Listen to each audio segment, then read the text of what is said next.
ฮ็ดได้เบิดทุกคนนั่นแหละถ้าตั้งใจส่วนมาก ตั้งแต่เฮาเกิดมาแล้วเนี่ยมันบ่ในความเคยชินคือเฮาชินเฉพาะความอยากได้อยากดีอยากมีอยากเป็นตั้งแต่ตื่นขึ้นคิดหาแต่แนวใดคิดหาตั้งแต่แนวดีแนวมีแนวเป็นตื่นขึ้นถึงเท่านอนหลับแม่นหลับแล้วบางทีคิดต่อเนื่องก็ยังฝันไปอีกแต่เฮาสิตั้งใจฝึกลองเบิ่งดูการคิดลักษณะนี้ในความใดดีมีเป็นในอัตตาในตัวตนในการสร้างภพในการสร้างชาติเบิดนี่แหละอันพวกนี้ที่นี่ให้คิดถึงสิ่งที่เป็นกุศลบ้างดึงสิ่งที่เป็นกุศล คือคิดถึงพุทโธนั่นแหละในการคิดถึงเอาอันใดอันหนึ่งมาเป็นเครื่องอยู่ในกรรมฐานผมก็เขียนไว้อยู่แล้วมีอยู่40อย่างหรือสิบ่เอาตามแบบอย่างได้40ยังก็ได้ที่ขึ้นชื่อว่าเป็นการระลึกนึกถึงพระพุทธเจ้าว่าส่งอารมณ์มันเป็นกุศลซะบัดนี้สัจจิตปริโยทพลังเอตังพุทธนาศาสนังบัดนี้ต้องทำจิตให้ขาวรอบปลอดแล้วจากอกุศลทั้งปวงนึกพุทโธเข้ามามันก็บ่มีอกุศลเข้ามาพาดอกว่าตั้งใจไว้เป็นหยังอยากให้ทุกคนนั่นน่ะถ้าเฮาบ่อาจสามารถที่จะปฏิบัตินั่งเดินจงกรมได้หรือนั่งสมาธิได้ตลอดเบิดมื้อเบิดเว้นก็เฮ็ดไปตามความเป็นจริงในชีวิตจริงของเจ้าของเองที่ทำมาหากินนั่นแหละฉะนั้นครับเวลาเฮาเว้ากับคนเฮาก็พุทโธพุทโธพุทโธอยู่ในใจของเฮาเองนั่นแหละอันนี้คือเอามาบทใดบทหนึ่งแล้วแต่มาเป็นเครื่องกำกับจิตเพื่อบ่ให้อกุศลแล่นเข้าไปแทรกในความเกลียดคนผู้นั้นสั่งผู้นี้แบบนั้นแบบนี้แล้วแต่สารพัดมันสิปรุงแต่งไปดอกแนวนั้น ฉะนั้นเอาพุทโธไว้เป็นหยังให้เกิดความเคยชินให้เกิดความเคยชินในการนึกในการสิฝึกหัดดับตนเองให้มันตั้งมั่นให้มันเป็นสมาธินั่นแหละตั้งมั่นก็ดี คนที่เคยชินเฉพาะเรื่องที่สั่งผู้นั้นเกลียดผู้นี้ชินในการเบาพื้นคนชินในการคิดหาแต่แนวอยากได้ของผู้อื่นหรือหาวิธีลักของผู้อื่นอันนี้เอิ้นว่าอกุศลนั่นแหละกุศลธรรมความจริงของคนที่จิตใจเป็นอกุศลเพิ่นเอิ้นว่าอกุศลธรรมมาและสร้างภพสร้างชาติไว้แนวใดก็มันก็สร้างด้วยจิตเจตนาที่เจ้าของตั้งมันในมิจฉาทิฏฐิเอาไว้จังซั่นแหละภพชาติเกิดไปจึงไปได้เกิดในที่ต่ำลักษณะนั้นที่เฮามาตั้งใจใหม่ตั้งใจให้มันเป็นกุศลเพื่อบ่ให้เกิดความเคยชินในการไปเว้าพื้นคนเว้าเรื่องอยากได้นั่นอยากดีนี่โอ้สารพัด แล้วการชินในการนึกถึงสิ่งที่เป็นกุศลคือพุทโธนี่ไว้ก่อนเวลาเฮามาปฏิบัติธรรมหรือมีโอกาสมานั่งจังซี่ความกังวลมันสิบ่มีมากเพราะว่าหยังมันบ่ชินในการไปนึกสั่งผู้นั้นเกลียดผู้นี้รักผู้นั้นรักผู้นี้แล้วแต่เวลามาเข้าสมาธิปุ๊บนี่มันจะง่ายกว่ากันเพราะว่ามันชินในการนึกแล้วเนี่ยฝึกหัดไว้เอาตามความเป็นจริงนั่นแหละคำว่าสติกับพุทโธก็ให้มันเป็นอันเดียวกันสติแปลว่านึกระลึกนึกถึงให้นึกถึงพุทโธไว้เนี่ยนี่ก็เป็นสติแล้วเป็นสติธรรมเป็นปัญญาธรรมแล้วเดี๋ยวมันก็เกิดขึ้นเองดอกอันปัญญานั่นแหละจังว่าให้มันเกิดความเคยชินที่เพิ่นว่าจิตติดที่ไหนจงไปเกิดที่นั่นก็คือความเคยชินนั่นแหละชินในการนึกชินในการเว้าคนที่มีจิตใจที่เป็นอกุศลมากบ่ว่าไผสิเฮ็ดดีมาทางใดก็สร้างในความเคยชินสิดึงหาเฉพาะเหตุผลมาลบมาล้างในความดีของเขาเจ้าแต่คนเคยชินในความดีเด้ก็หาเหตุผลในความดีมาลบล้างความบ่ดีของเขาเจ้านั่นแหละแต่ว่าทุกสิ่งทุกอย่างเกิดขึ้นที่ตัวเองเป็นผู้ฝึกเองเด้เจ้าของได้เป็นผู้เฮ็ดเองบ่แม่นผู้อื่นผู้ใดเฮ็ดให้ ฉะนั้นแหละจังว่าทุกคนฝึกหัดเจ้าของได้มันบ่มีผู้ใดฝึกให้ไผได้พระพุทธเจ้าเนี่ยเกิดกันมานานแล้ว 2,000 กว่าปีแล้วพระอริยสงฆ์สาวกแสดงธรรมอยู่ตลอดก็บ่มีว่าสิเอาบุญให้ไผได้และสิเอาบาปให้ไผได้สิทำความบริสุทธิ์ให้ไผได้สิเอาศีลให้ไผได้แต่ว่าทุกสิ่งทุกอย่างขึ้นอยู่กับตนเองทั้งเบิดบ่ได้ขึ้นอยู่กับผู้อื่นเลยนั่นฝึกหัดเอาดัดเอาซุมื้อนี้หังแสวงหาง่ายตัวธรรมะกดเข้าไปในโทรศัพท์อยากอ่านแนวใด จะฟังอันใดมีเบิดในหันแหละในพระไตรปิฎกทุกอย่างก็มีอยู่ในหันแหละตั้งแต่กี่คนเขาเจ้าอุ้ยสิว่าสิพบพ่อเห็นครูบาอาจารย์แต่ละองค์ ต้องเดินทางไปไกลบางที่ก็ไปพ่อของปลอมของเดรัจฉีวิชาของเดรัจฉานวิชาเฮ็ดไปนอกรีดนอกร้อยบ่ได้ทำตรงจากคำสอนพุทธเจ้าหาเสกตะพุทธของขังมั่งอันนั้นอันนี้ศักดิ์สิทธิ์ศักดิ์สิทธิ์มั่งไร้สาระให้อธิษฐานเอาอันนั้นเอานี่เอาเนี่ยบ่ได้เป็นสาระประโยชน์บ่ได้เป็นแก่นสารของชีวิตอีหยังใดเลยจังว่าแต่ละคนนั่นนะถ้าไปถือแท้ที่จริงแล้วก็คือว่าขึ้นอยู่กับตนคือเก่านั่นแหละขึ้นอยู่กับเจ้าของแต่ว่าฝึกหัดศึกษาโดยตนเองแล้วก็เลยบ่รู้ว่าผู้ใดสอนถูกผู้ใดสอนผิดผู้ใดนำผิดผู้ใดพาเฮ็ดประเภทนี้ผิดหรือถูกก็แล้วแต่ถ้าเฮาได้ศึกษาโดยตนเองโดยการเข้าไปฟังในพระไตรปิฎกที่เขาเจ้าบันทึกไว้อ่านไว้เปิดฟังเอาก็ได้ดอกบัดนี้เมื่อจิตใจมันมีความยินดีในธรรมแล้วมันก็สิแสวงหาหม่องปฏิบัติเมื่อแสวงหาหม่องปฏิบัติแล้วคือเฮามีความรู้โดยพระไตรปิฎกมาแล้วนี่เฮาก็สิแยกออกได้ว่าอันใดสอนผิดอันใดสอนถูกนะมันก็เลยสิรู้จักเลือกและแสวงหาได้แล้วโอ้มองนี่แล้วเว้ยถูกต้องแล้วเว้ยเหลือแต่ประสบการณ์ที่เฮาสิพบผ่านเจอเองบัดนี้ส่วนสัญญาคือความจำที่เฮาฟังมานั่นแหละที่เฮาอ่านมานั่นแหละบัดนี้ปัญญามันสิแบ่งแยกว่าอันนี้ผิดอันนี้ถูกเอง รู้จักว่าอันนี้ผิดอันนี้ถูกแล้วปึ๊บเข้าไปหาปฏิบัติตามสถานที่ที่เพิ่นฝึกกรรมฐานบัดนี้ขาดเฉพาะประสบการณ์ในการรู้ในการเห็นตามความเป็นจริงเท่านั้นสัญญาบ่ได้อาจละหยังใดดีบ่ดีสัญญาอาจจะมาทำลายเจ้าของเองโดยการเอาไปดูถูกผู้อื่นนั่นเองทำลายเจ้าของกับเจ้าของนั่นแหละว่าทำทุกอย่างถ้าจะรู้จริงเห็นจริงจะต้องลงมือทำด้วยตัวเองเด้มันจึงสิดูได้นั่นก็เป็นแค่สัญญาบ่แม่นปัญญารู้แจ้งความเป็นจริงจริงทุกอย่างนั่นแหละถือว่าเฮาจริงแบบใดเขาว่ารู้แจ้งความจริงตามประสบการณ์จริงของเจ้าของเองเพิ่นว่านั่งสมาธิเป็นจังซั่นจังซี่ความเป็นจริงคือนั่งลงแล้วเก็บแข้งเก็บขาเก็บขามื้อนี้ท่านั่งก็อึดอัดจักสิวางมือท่าใดดีจักอันนี้ท่าใดดีนี่แหละความรู้จริงของเจ้าของมันสิผ่านมาเป็นระดับไปจังซี่บ่แม่นว่าไปเว้าเอาแต่ผลมันเลยเว้าเอาแต่ผลมันเลยมันบ่ได้ถึงใดมันเป็นสัญญาจังซั่นนั่งปอกลงอยากได้ผลสูงสุดโลดนั่งปอกลงอยากได้พระนิพพานโลดถ้าเฮาทุกอย่างผ่านประสบการณ์แล้วคำว่ารู้แจ้งเห็นจริงตามความเป็นจริงคำว่าละสักกายทิฏฐิละวิจิกิจฉาหรือเป็นผู้มีศีลเต็มหรือละสิ่งที่เคยยึดมั่นถือมั่นมาก่อนในศีลพจน์ปามาสเป็นแบบใดประสบการณ์ของเฮานี่มาพบมาพ้อมาผ่านแล้วความรู้สึกของเฮาสิคอยคลายออกเองบ่แม่นละโดยการคิดการคิดเป็นเหตุแห่งการละโดยความรู้สึกคือกันแต่ว่าต้องผ่านประสบการณ์จริงด้วยกายของเจ้าของเองด้วยกายของเจ้าของเองหนึ่งด้วยใจของเจ้าของเองหนึ่งเนี่ยคือความรู้สึกนั่นเองคำว่าละมันจะขาดออกจากความรู้สึกในใจของเฮาเองครับ คำว่าละกิเลสสักกายทิฏฐิเป็นจังไดวิจิกิจฉาเป็นจังไดศีลพจน์ปามาสเป็นจังไดมันสิรู้แจ้งเห็นจริงในการบังคับกายบ่ได้กายเพิ่นว่าบ่เป็นของตนบ่เป็นแบบใดเฮาอาจจะคาดคะเนไปตามเหตุตามปัจจัยและสรุปผลมันลงได้แต่ว่าความเป็นจริงที่พวกเฮามานั่งอยู่นี่เอาถ้ามันนั่งลงแล้วเก็บแข้งเก็บขาเก็บนั่นเก็บนี่ใส่ปัญญาพิจารณาเบิ่งได้โอ้นี่เพิ่นว่ามันบ่แม่นของตนบ่มีไผจะเก็บมันก็เก็บเนาะขานี่ควบคู่กันไปได้เลย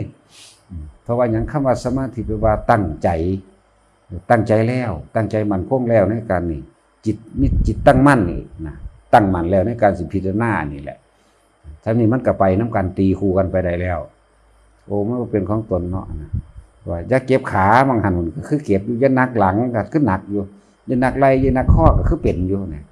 เพิ่นว่ามันเป็นของตนเพิ่นว่าให้อดให้ทนไว้ก็ทนอดเอา บ่โดนดอกบ่ตายดอกก็ว่าไปนั่นนี่คือประสบการณ์จริงนี่คือคำว่ารู้แจ้งเห็นจริงก็คือเกิดจากประสบการณ์อันนี้เองที่นี่เพิ่นว่าสติกับสติก็คือหยังก็ระลึกนึกถึงคำบริกรรมพุทโธไว้ประกอบกับลมหายใจประคองลมหายใจไว้เด้อนี่เนี่ยผู้เขามีประสบการณ์สิฮู้ว่าพอตะพุทโธไป 2-3 คำไปแล้วคิดไปทำให้ตามหน้าไปหาบุคคลที่รักหรือบุคคลที่เกลียดไปหาเงินทองไปหางัวหาควายหาสัตว์เลี้ยงแล้วนี่ประสบการณ์จริงเขามีแบบนี้แล้วก็มีความเพียรพยายามมีความอดทนไปพร้อมมีสติฮู้ว่ามันไปหม่องใหม่ก็ดึงขึ้นมาฮู้ว่าคิดถึงบุคคลผู้นั้นดึงขึ้นมานี่คือประสบการณ์จริงนี่คำว่ารู้แจ้งเห็นจริงมันต้องผ่านประสบการณ์อันนี้เหตุการณ์อันนี้บ่แม่นว่าเว้ากันไปโดยไปเอาผลสรุปมาโหลดฌาน4เป็นอย่างนี้ฌาน3เป็นอย่างนี้ปีผ่านมาเรื่อยๆแล้วเขาฝึกหัดมานานแล้วกว่าสินั่นบ่แม่นธรรมดาฝึกหัดมาจนว่ารู้วัตถุอาการแล้วกิริยาอาการของใจของกายเป็นจังไดจังว่าจะพึ่งคิดเอาแต่คิดเอาแล้วมันสิขวางเพราะว่าคนส่วนมากคิดเอาคำตอบมาเพื่อว่าสิตอบคำถามหนึ่งเพื่อเขาสิยกตนขึ้นมาหนึ่งนั่นถ้ายกตนขึ้นมาแล้วก็ความคิดถึงตนเป็นใหญ่แล้วก็อัตตาตัวตนสิทธิพจน์ไล่ขึ้นมาเป็นพ่วงกันคือเก่านั่นแหละแต่จังว่าอยากให้ทุกคนรู้ด้วยตัวเองด้วยการฝึกหัดถ้าว่าท่านมีเวลาก็จับคำบริกรรมภาวนาเอาไว้พุทโธพุทโธไปเรื่อยพุทโธไปแล้วสิเห็นดอกหน้าพุทโธไปพุทโธมามันก็คิดฮอดหน้าผู้นั้นฮอดหน้าผู้นี้เองนั่นแหละคือสติได้หายไปความเพียรได้ขาดแล้วนะสิที่เข้าใจคำว่าเป็นไดขันติวิริยะเป็นแบบใดสติเป็นแบบใดจังว่ามาฝึกหัดอันนี้มันสิรู้ผ่านอาการเพราะว่าสติกับคำบริกรรมให้รวมกันเป็นหนึ่งกับลมหายใจเกิดอาการปิตินะปิติเกิดอาการสุขแบบใดในอารมณ์นั้นนะคนบ่เคยเกิดอาการปิติก็เลยบ่รู้เป็นสั่นที่นี่ถ้าเฮาได้มาเกิดเอาเองแล้วประกอบกับสิ่งที่เฮาได้อ่านได้ฟังมาจังซี่ปึ๊บนี่เทียบอาการใส่โอ้อันนี้เอิ้นว่าปิติเนาะหายสงสัยในคำว่าปิติขนพองสยองก้าวขนหัวลุกหนังหัวหยาหน้าหยาหน้าชานี่คือให้ไปยุบๆยิบๆจังซี่โอ้อันนี้คืออันนี้เนาะนี่มันสิเข้าใจเองเด้อผ่านความรู้สึกที่เข้าใจนี่คือความรู้จริงบ่แม่นความรู้จำนะอาการปิติลักษณะนี้เห็นแสงสว่างพัวพระขึ้นแบบไรผู้นั้นเขาไปเห็นแล้วก็สิรู้อาการตัวร้อยตัวยังเป็นทั้งใดกันผู้เป็นแล้วก็สิเข้าใจเองจะบอกว่าผลนิพพานหลายจะบอกเรื่องปล่อยว่างหลายถ้าเมื่อใดแต่ยังมีความรู้สึกยังมีเหตุอยู่นั่นน่ะก็เกิดอยู่เก่าล่ะทุกอย่างมันก็เกิดจากเหตุถ้าดับเหตุโดยนั่นบ่ได้มันก็ไหลเข้าสู่ความรู้สึกทั้งหลายก็สิปล่อยออกมาทั้งอนุปาทานมีความอาลัยอาวรณ์หาเหตุผลนั้นนี่มาเป็นเครื่องประกอบเพื่อให้เอาความคิดเห็นของตนนั่นเป็นใหญ่ให้บุคคลทั้งหลายยอมรับว่าเราคิดถูกบัดถ้าเขาบ่ยอมรับอัตตาตัวตนก็ขึ้นคือเก่าถ้าเขายอมรับอัตตาตัวตนก็ขึ้นคือเก่าแต่ว่าทิฏฐุปาทานก็เกิดขึ้นทิฏฐุปาทานแล้วก็อัตตวาทุปาทานอันละอัตตวาทุปาทานคืออัตตาตัวตนนั่นแหละมันก็ขึ้นมากซึ่งว่าก็ไหลเข้าไปสู่สีรพตุปาทานเป็นไปตามที่เราได้ยินได้ฟังหรือไม่เป็นไปตามที่เราได้ยินได้ฟังนั่นเป็นไปตามที่ได้เห็นที่ได้รู้ที่นั้นนี่ก็ว่าไปมันยกเกินมาแล้วก็ทำให้เกิดความพอใจและไม่พอใจนะกามุปาทานก็ลงหันอีกแต่จังว่าอยากให้ทุกคนค่อยๆฝึกหัดดัดบนไปเรื่อยๆเราค่อยปล่อยคำว่าค่อยๆปล่อยความรู้สึกจะบอกเองนี่ความรู้สึกในความอาลัยหรือบ่อาลัยมันสิบอกเองครับอาลัยมันก็หาเหตุผลนั่นนี่มาประกอบสารพัดกลุ่มใจโยหันแล้วว่าแม่นยังดอก อยากให้คนยอมรับว่าเจ้าของถูกไหลใส่กันเบิดตัณหาจึงชื่อว่าเป็นความอยากกลไกของการทำงานของตัณหาคืออุปาทานคือความยึดไหลเข้ามาเนี่ยตัดซ้ำนี่มันก็เป็นหม่องสูงกว่าเด้นี่เป็นหม่องที่สิประเสริฐแล้วใช่ว่าหม่องศิละออกละเด้นี่ฉะนั้นว่าล่องพยายามท ที่สิควบคุมความคิดของเจ้าของให้อยู่ในความคิดพุทโธเบิ่งดูแล้วเฮาสิเห็นความคิดอันอื่นเข้ามาแทรกพุทโธพุทโธพุทโธไปเฮาสิฮู้เลยล่ะว่าคล้ายๆกับคือมันมี2จิตเนาะก็จิตเดียวนั่นแหละแต่ว่ามันทำงานนั่นเกิดดับไวพุทโธพุทโธพุทโธพับไปหาคนที่เป็นตาสั่งแล้วก็มีนั่นแหละเป็นคณะของมันคณะกำลังพุทโธพุทโธพุทโธเพิ่มไปหาผู้นั้นแล้วเอ้าไปแล้วนี่คือผู้มีสติดึงขึ้นมาได้รู้สึกตัวแล้วว่าโอ้มึงคิดไปมึงไม่แล้วเนาะนี่แต่ผู้บ่รู้สึกตัวกับไปน้ำมันเลยแล้วไหลน้ำเป็นพุทธสั่งเลยไหลไปคิดปรุงแต่งว่าเขาเป็นจังสั่นเขาเป็นจังสี่เบิดเพราะว่าหยังเขาเห็นบ่ถูกใจกูเขาเลยเป็นคนบ่ดีแต่ว่าคนบ่ดีแท้ๆคือเจ้าของบ่ได้เข้ามาเท่านั้นแหละทำทั้งเบิดหันเข้ามาดูตัวเองบ่ได้ไปเบิ่งผู้อื่นดอกเบิ่งเจ้าของเองผู้ใดเป็นตาสั่งก็เจ้าของนั่นแหละแต่ว่าที่แรกมันบ่รู้เจ้าของดอกเพราะว่ามันบอกไปตามใจในความอยากของเจ้าของเองคือความพอใจของตัวเองคือกามอุปาทานของเองเขาเป็นตาสั่งอีนั่นเป็นตาสั่งบักนั่นเป็นตาสั่งเฮ็ดจังสั่นจังสี่ผิดบ่ถูกนะมันก็ไปจังสั่นแหละแล้วก็ไหลใส่กันทั้ง4ตัวนั่นแหละกามุปาทานแล้วก็ทิฏฐุปาทานอัตตาวาทุปาทานจิรวัตถุปาทานก็นำกันนั่นแหละที่จริงมันโตเดียวกันนั่นแหละแต่ว่าเป็นกลไกอันซ่อนเร้นอยู่เนียนอยู่ในความสืบต่อเนื่องอย่างรวดเร็วของมันเองแต่ผู้ใดเห็นตัวนี้ได้มันก็ความจางคลายของสิ่งที่เคยยึดมั่นถือมั่นก็สิคอยจางคลายออกจากความรู้สึกดอกผู้ขาดเลยทีเดียวเลยก็มีอยู่ดอกแต่ว่าเฮาบอกไปตามความเป็นจริงที่ทุกคนก็ยังมีความห่วงมีความอะไรกับทรัพย์สมบัติสิ่งของที่มีวิญญาณและไม่มีวิญญาณทรัพย์สมบัติที่มีวิญญาณมันหยังก็สร้างมากง้อควายแหละสัตว์เลี้ยงต่างๆแม้กระทั่งคนยังว่าทรัพย์ลูกกูด้วยสัตว์ลูกกูผัวกูหลานกูละทรัพย์เจ้าของเบิดนี่แหละที่บ่มีวิญญาณกับพวกต้นไม้รถมันนั่นแหละท่องเงินมันนั่นแหละนี่แหละว่าอยากให้ทุกคนฝึกแล้วก็ให้ดูโดยประสบการณ์ตนเองในคำว่าปล่อยว่างว่าอยากให้ปล่อยว่างโดยอาศัยการคิดว่ามันต้องเป็นจังสั้นเป็นจังสั้นละจังสี่แหละแต่ว่าเวลาเหตุการณ์กระทบจริงๆมันสิเอาท่านบ่ท่านเด้แต่คนบ่มีการฝึกหัด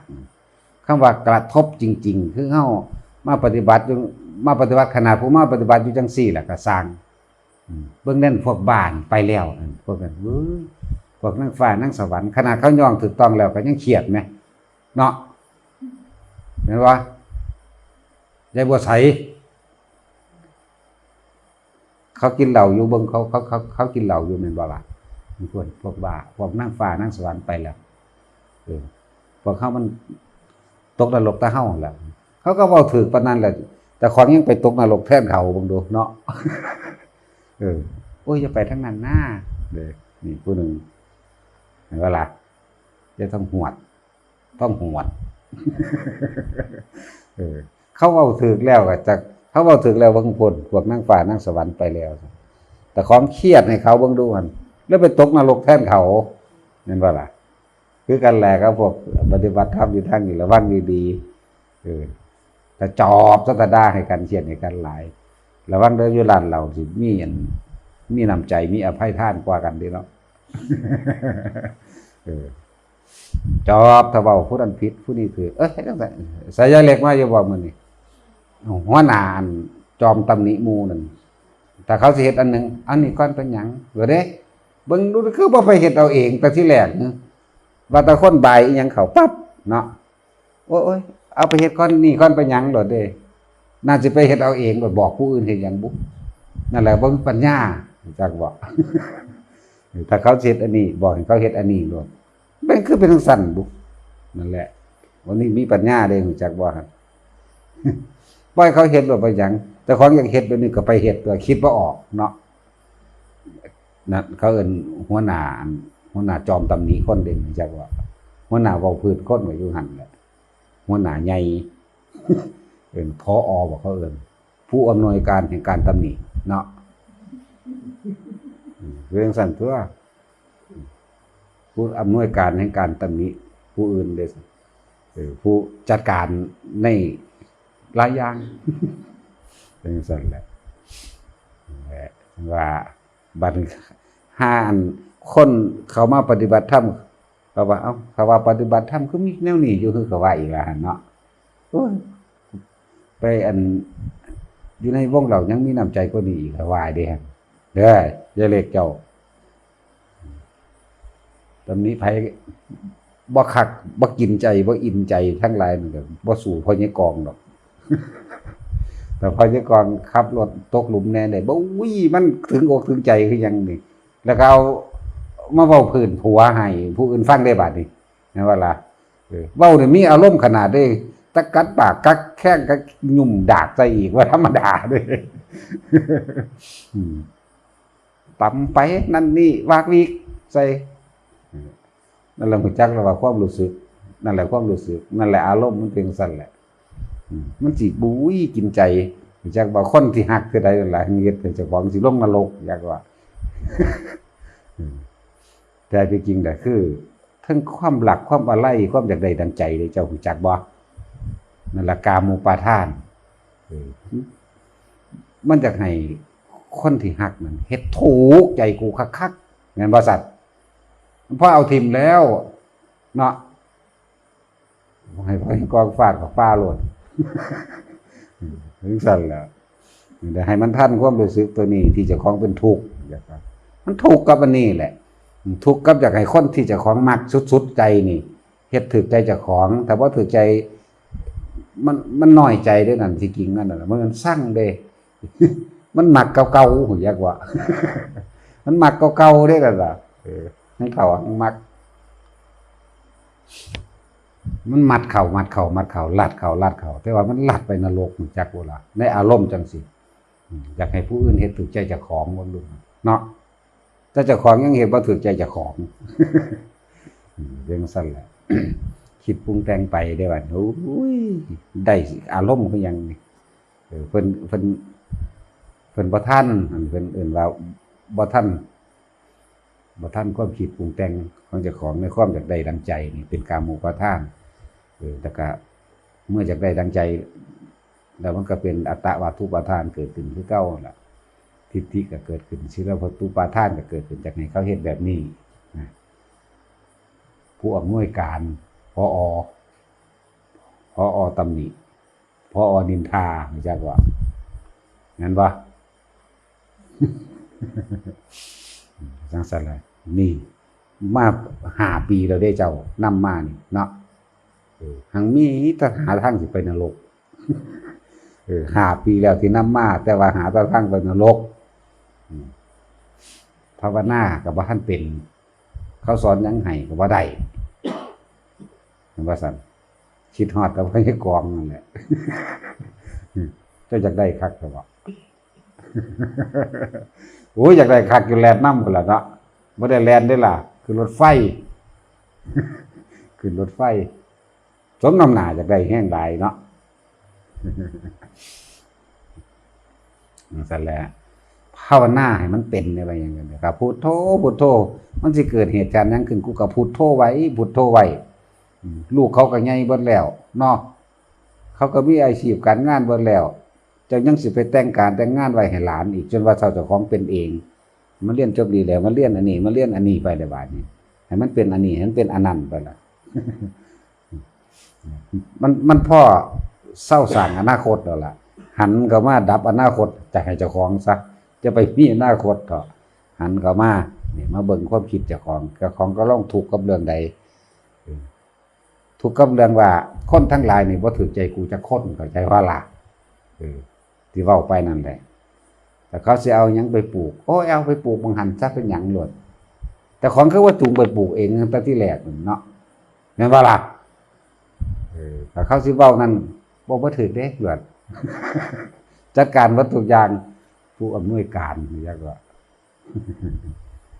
ได้ด่าคนเราเศร้าเจ็บท้องแล้วนี่ไปพ่อเมื่อบ่ต้องกินยาก็ได้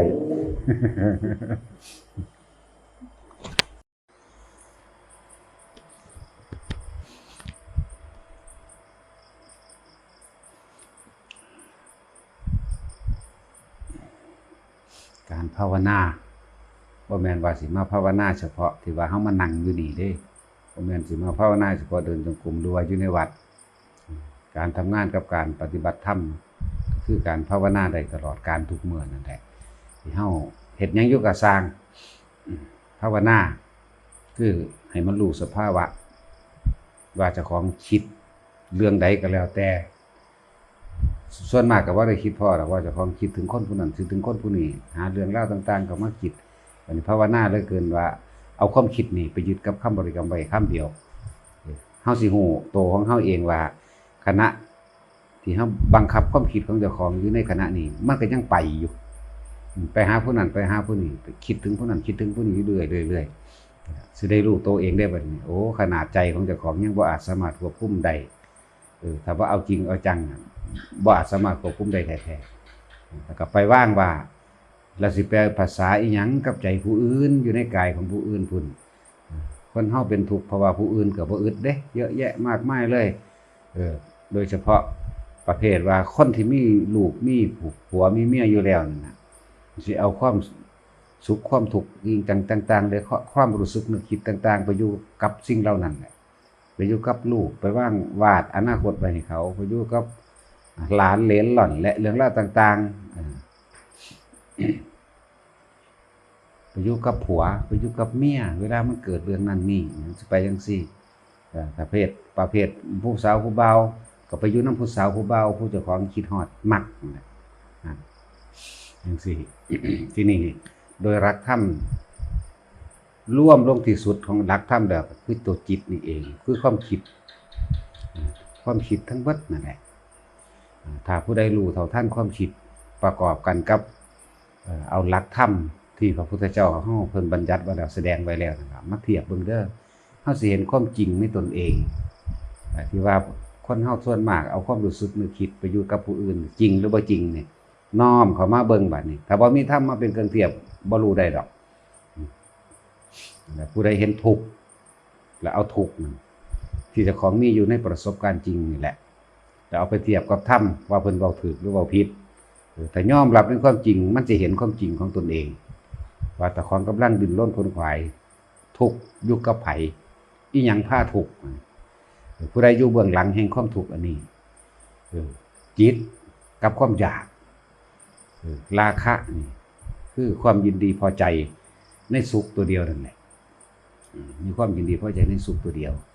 ถ้าบ่ถูกใจเดโกรธนั่นราคะโทสะโมหะนั่นเข้าไปหันแล้วบ่รู้สึกตัวได้คำว่าโมหะนี่บ่รู้สึกผิดบ่รู้สึกถูกดอกฉะนั้นเอาธรรมของเพิ่นที่เพิ่นแสดงไว้ในอริยสัจสี่ปฏิจจสมุปบาทนั่นแหละมาเทียบเบิ่งจริงหรือบ่จริงแนวใดก็ดีแต่ของต้องเทียบเอาเองต้องรู้เอาเองเด้ต้องควบคุมจิตของเจ้าของเอาเองอันนี้หลักธรรมในการควบคุมจิตเพิ่นก็แสดงไว้แล้วทั้ง40อย่างนั่นแหละคือกรรมฐาน40กอง40ทัศน์นั่นแหละหรือผู้ใดสิเอาอื่นๆเข้ามาได้ทั้งนั้นบทสวดมนต์ก็เป็นการปฏิบัติธรรมเฮาสาธยายหรือสวดมนต์บทนั้นบทนี้ก็ตามแล้วลองเบิ่งพอตะเริ่มต้นพุทโธพุทโธพุทโธพุทโธมันสิโธได้ส่ำใดไปแล้วไปหาผู้นั้นไปหาผู้นี้แล้วนั่นแหละจังหวะนั้นแหละหลักธรรมทั้งเบิดมันสิมารวมอยู่ในจิตนั่นเองแต่ควบคุมจิตได้บ่ให้คิดบ่ให้นึกในความอยากได้อยากดีอยากมีอยากเป็นมันก็คอยน้อมเข้ามาแล้วก็ถึงความรู้สึกที่พอใจกับบ่พอใจถ้าเฮาเห็นความรู้สึกที่ยินดีพอใจและบ่พอใจได้2อย่างนี่แต่เฮาละตัวนี้ล่ะละความรู้สึกที่พอใจกับบ่พอใจนี่รู้ให้มันทันตามธรรมดาปกติแล้วความคิดเกิดได้อยู่เสมอแต่ว่าในสิ่งที่เฮาคิดนั่นน่ะเฮาสิมีความรู้สึกมีความพอใจหรือบ่พอใจอยู่นั่นให้รู้ให้มันทันตัวนี้ถ้าผู้เพิ่นบรรลุไปแล้วพ้นไปแล้วเพิ่นก็มีความคิดของเพิ่นก็เกิดขึ้นอยู่แต่ว่าในสิ่งที่เพิ่นคิดเพิ่นบ่เข้าไปเป็นในสิ่งที่เพิ่นคิดแล้วก็อยากให้เป็นให้มันได้ดังใจในสิ่งที่คิดนั่นตัวนี้ฟังดูเหมือนง่ายแต่ทำได้ยากเด้อฟังดูเหมือนง่ายแต่ทำได้ยากว่าอย่าลง จึงมีการฝึกหัดลองคิดอยู่ในสิ่งเดียวการที่สิละเลยที่เดียวยากอยู่ดอกต้องมีเหตุการณ์หลายๆอย่างเข้ามากระทบกระทั่งกระเทือนเกิดเป็นความทุกข์ระทมใจไปเรื่อยๆแหละมันจังสิคอยเห็นอย่างเห็นสาเหตุของมันคือความอยากได้ดังใจ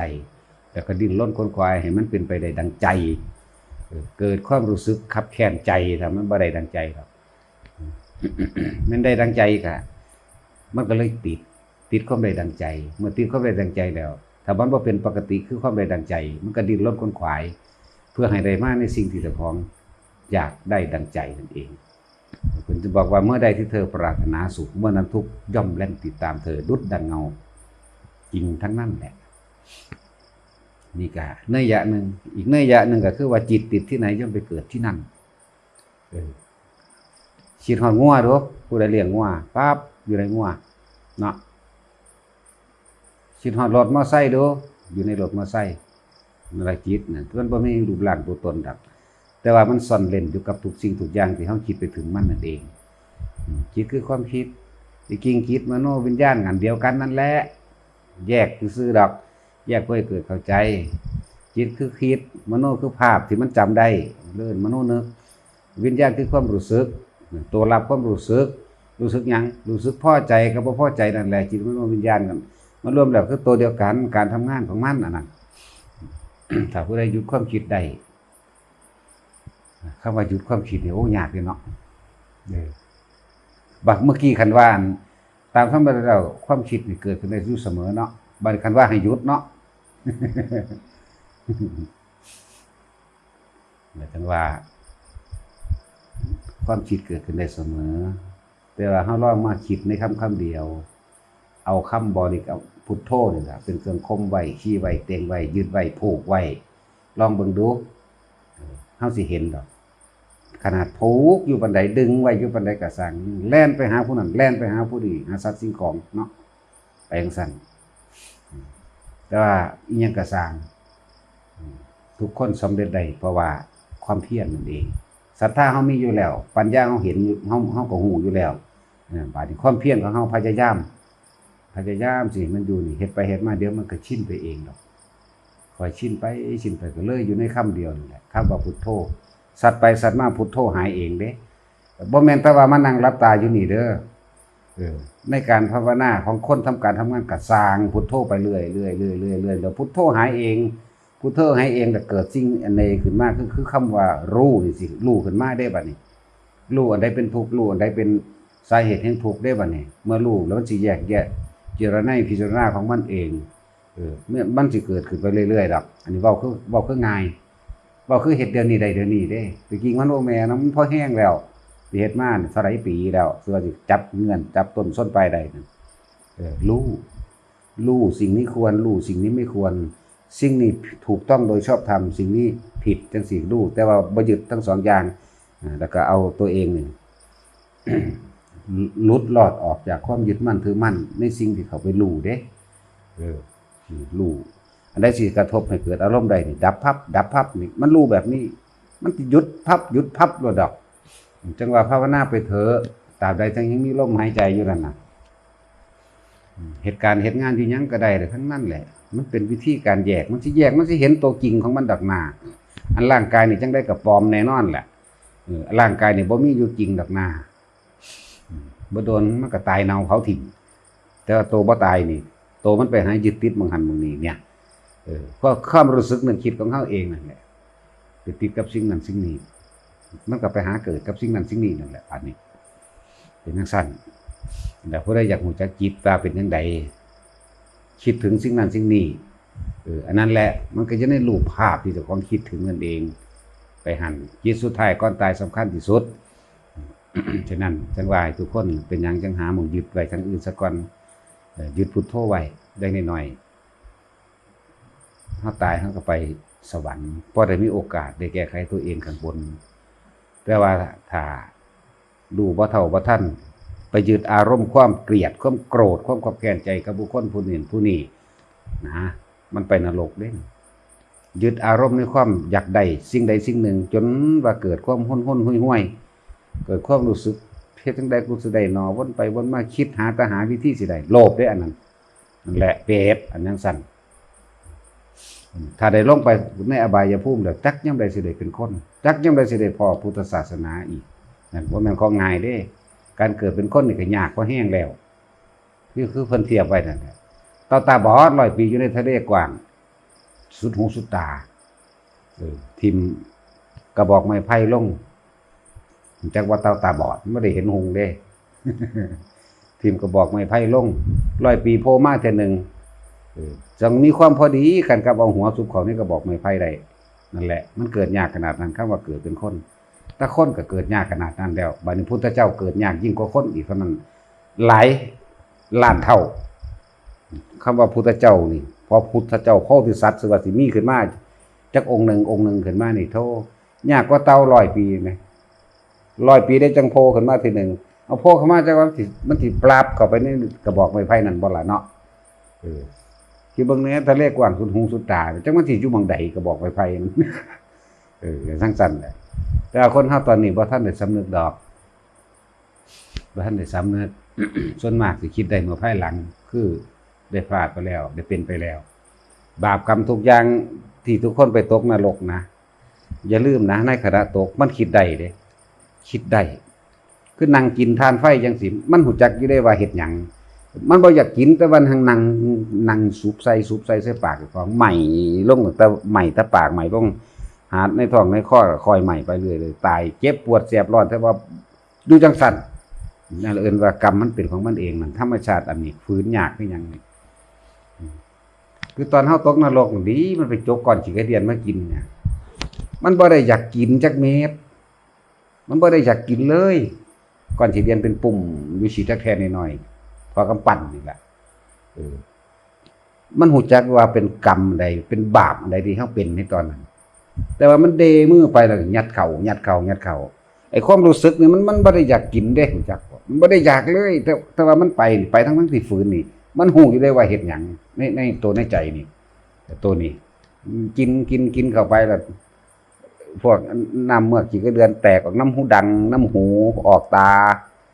บาดสิตายอีหลีมันสิแล่นขึ้นตึกขึ้นใส่ระหว่างกลางหน้าผากเนี่ยหมายถึงตอนนี้โลกตึกผู้ใดก็เคยแสบเตือดเขาดีอยู่หน้าผู้ใดก็เลยเนาะแล้วก็ตายแล้วขึ้นมากินอีกไหมธรรมดาบ่ทรมานสัตว์เอาสัตว์ไปต่อสัตว์ฆ่าสัตว์เข้าใจบ่ล่ะทรมานสัตว์เอาสัตว์ไปต่อสัตว์และฆ่าสัตว์เฮาก็ขุดที่กระเดือนนั่นเด้สัตว์เอาสัตว์บ่ทรมานบ่ไปขังไว้แล้วก็เอาเบ็ดเกี่ยวมันขึ้นมาเนาะนั่นทรมานสัตว์บ่เพื่อสิไปต่อสัตว์แล้วเอาสัตว์นั้นมาขายอีกธรรมดาบ่มันธรรมดาเด้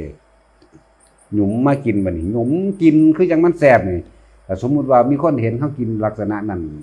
เขาก็สิหากแตกนั่นเนาะเฮาก็หากคือกันมันหากบ่ออกมันหากบ่ออกกินทั้งที่สะอีสะเอียนกินทั้งที่มันบ่อยากเลยในความรู้สึกนั้นนี่แต่ว่ากินยัดเข้า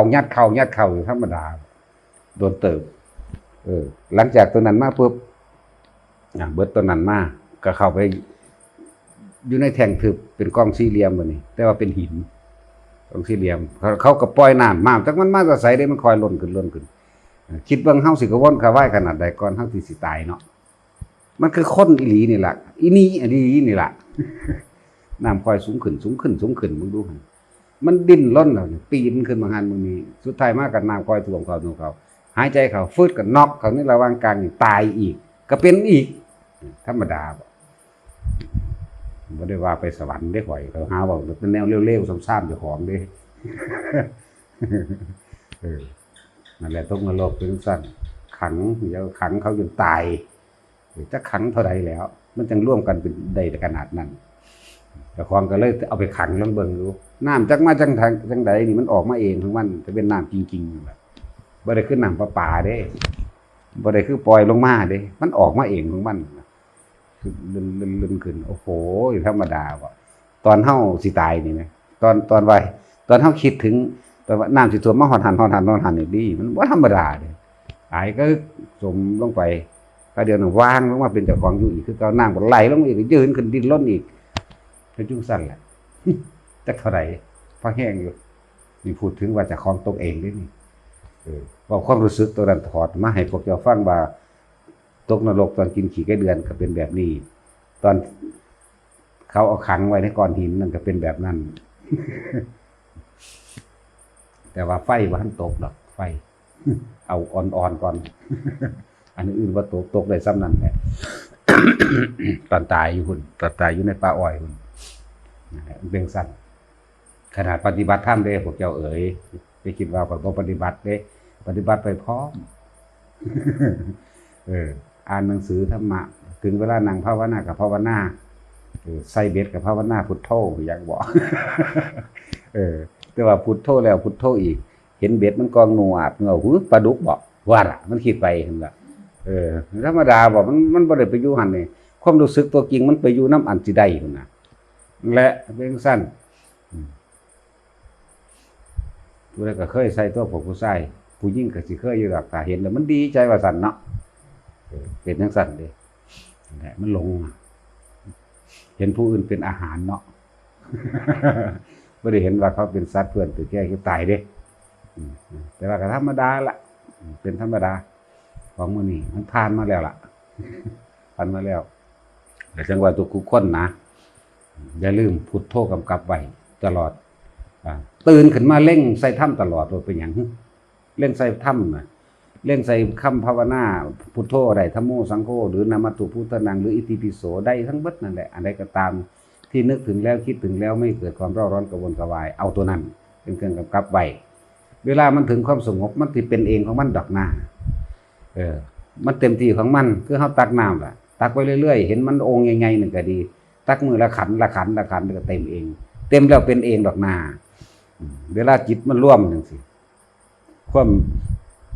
มันอิ่มมันเกิดอาการปิติมันร่วมดอกทั้งที่บ่ได้จับคำบริกรรมมันก็เป็นแต่ว่าก็สลับไปสลับมานั่นแหละคือเฮาควบคุมจิตแล้วว่าหลักธรรมสูงสุดคือว่าจิตควบคุมตอนมันเป็นยังเว้าให้ฟังอยู่มาในรถคุยกันอยู่ดีๆมันก็เป็นบ่แต่ว่าในตอนนั้นจิตภาวนาเองแล้วล่ะว่าถึงขั้นภาวนาเองทั้งที่เว้ากันหยุดเว้านิดหน่อยเท่านั้นตาก็เป็นคือจังสิลอยแห่งบ่แม่นลอยคอยหมุนเข้าหมุนเข้าโลกนี่ภูเขาต้นไม้สายน้ำเรียบเป็นอันเดียวกันวืดเข้าส่วนท้องฟ้าที่มันมีขี้ฟ้าอยู่ก็หมุนเรียบปีนพึบใส่กันนี่ว่าเว้าดูแล้วล่ะเนาะพวกเจ้าไปเฮ็ดเอาเองแล้วก็เป็นเอาเองต้องเบิ่งนะเว้ยแล้วสิรู้ดอกทางในนั้นสติในตอนนั้นหูยมันจักสิเว้าจังได๋ว่าชุลมุนอยู่ล่ะ ถ้าว่าเป็นตะของเบิ่งอยู่นั่นว่าเป็นโตเป็นตนก็บ่แม่นเป็นอันนึงไป เป็นอันนึงที่มันเห็นอยู่นั่นมันรู้อยู่นั่น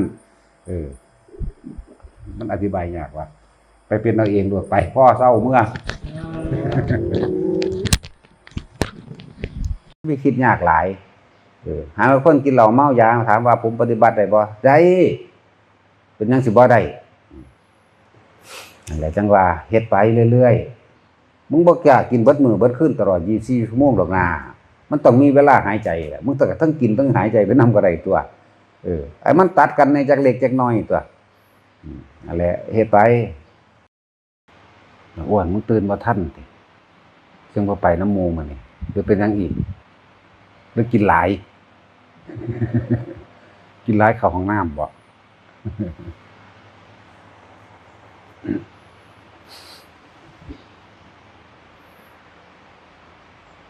แต่คนนั้นที่เขามาปฏิบัติธรรมหรือว่าอยากพ้นทุกข์จริงๆนะคือคนที่สละบ้านเรือนมาแล้วสละญาติพี่น้องมาแล้วถ้าเฮาเข้าใจหลักการว่าธรรมทั้งเบิดบ่ได้อยู่หม้องอื่นเด้นอกจากกายกับใจของเฮา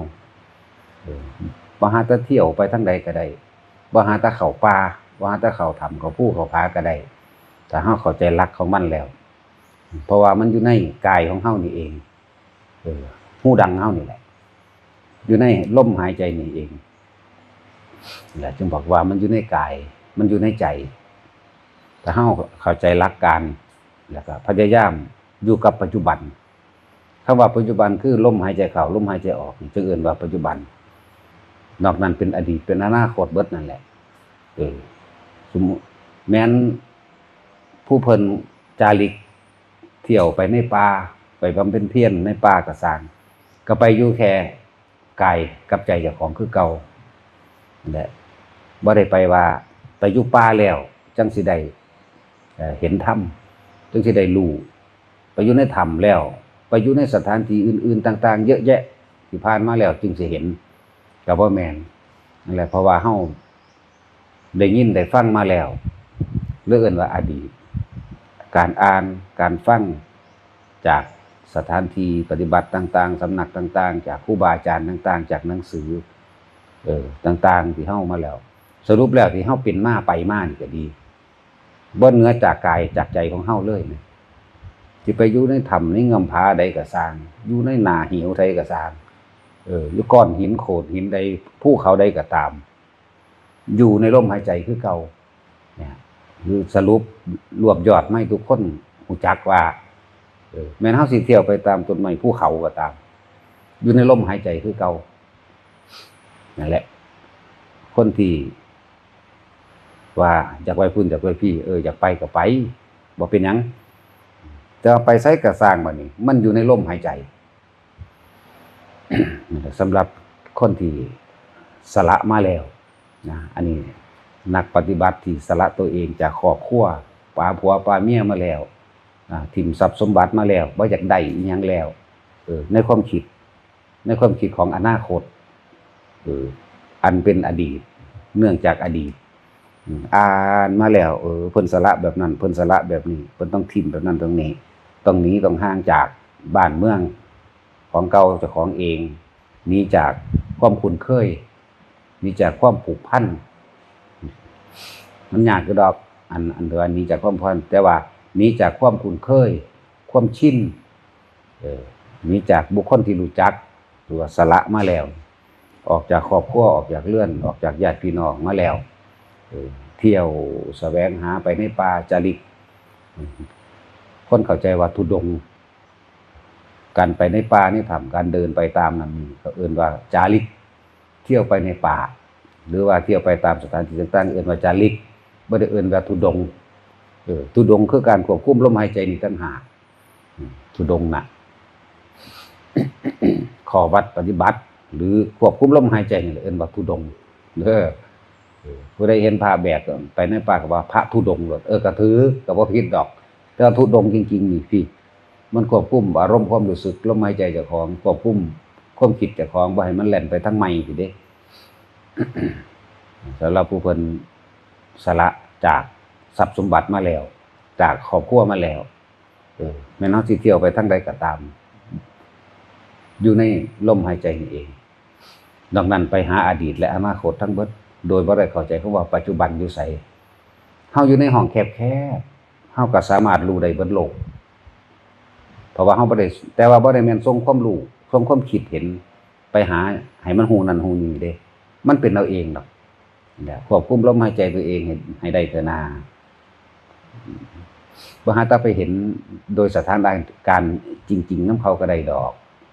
จึงบอกว่าคนมีปัญญาคนหูทางคนแจ้งทางแล้วนั่งๆนอนๆอยู่มันก็ได้ดอกสานิพพานเนี่ยมันธรรมดาเด้บ่แม่นคำเว้านี่บ่แม่นเฮาเว้าเอาเองโดยเฮาบ่ได้ลองเด้คำเว้านี่คนมีปัญญานั่งนอนอยู่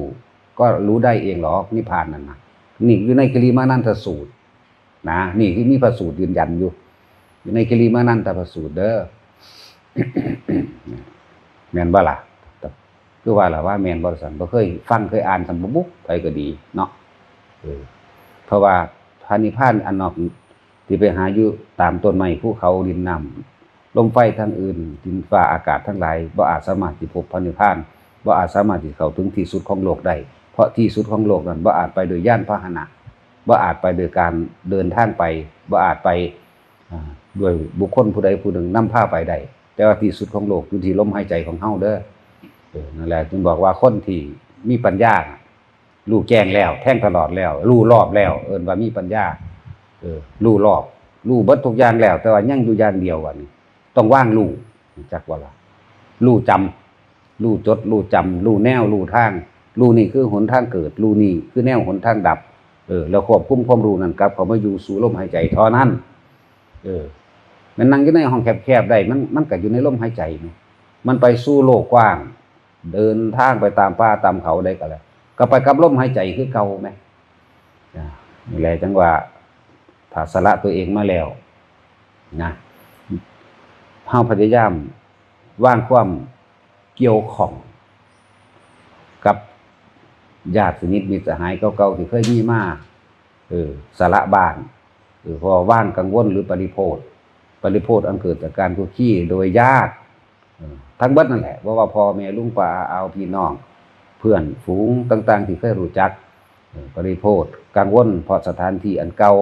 มันเฮ็ดให้เกิดความจำมันเฮ็ดให้เกิดความคิดจังซี่ก็หนีออกมาแล้วจังซี่นี่ก็อย่างนึงนะว่าแต่ละคนถ้าเฮารู้แจ้งรู้รอบความรู้อันนี้รู้ว่านี่หนทางดับทุกข์เป็นแบบนี้หนทางนี่แหละหนทางลมหายใจนี่แหละ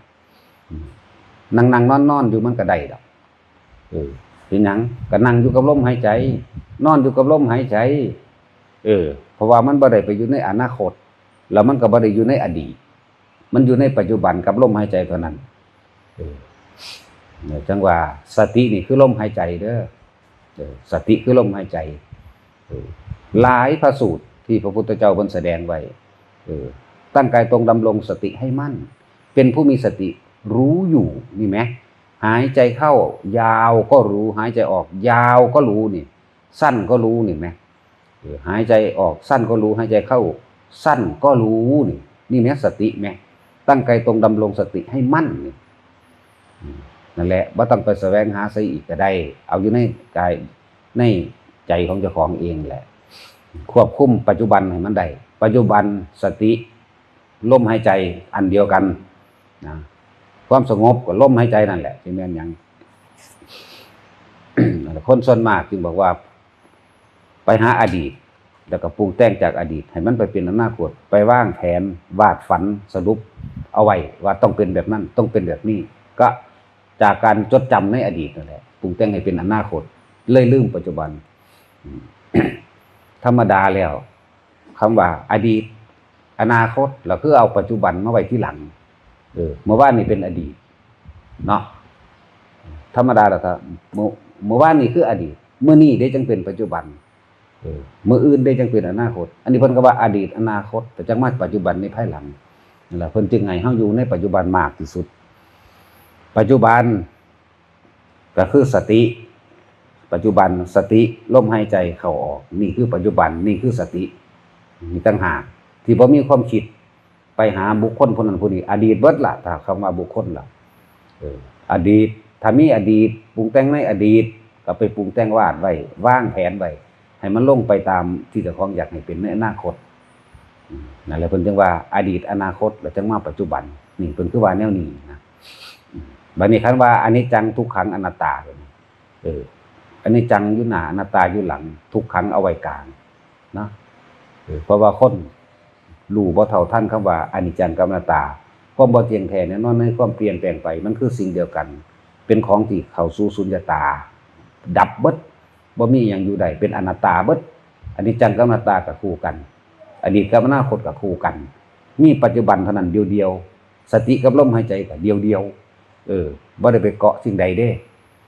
ความคิดเฮาแหมบ่ไปเอาความทรงจำไปเอาสัญญามาปรุงแต่งต่อเกิดอารมณ์ใดผู้ใดระงับดับอารมณ์ความยินดีพอใจได้ตัวเดียวก็ดับหมดเลยความบ่พอใจมันก็ติดเนื่องกันอยู่กับความพอใจสุขกับทุกข์ติดกันพอใจกับบ่พอใจด้วยกันแท้จริงก็คือสิ่งเดียวกันน่ะเปลี่ยนคำเว้าซื่อเปลี่ยนคำเว้าและสำหรับภิกษุนักบวชทั้งหลาย อยู่ในลมหายใจโลดบ่ต้องไปคุกคีหยังกับไผดอกการไปคุกคีการไปนั่นมีแต่สิสร้างความฟุ้งซ่านเท่านั้นแหละเป็นจังซั่นเฮามาเบิ่งลมหายใจเจ้าของเฮามาเบิ่งตัวนี้ต่างหากล่ะสำหรับผู้ที่อยู่ในครัวเรือนอาจสิมีความคิดยากกังวลในเรื่องว่าศีล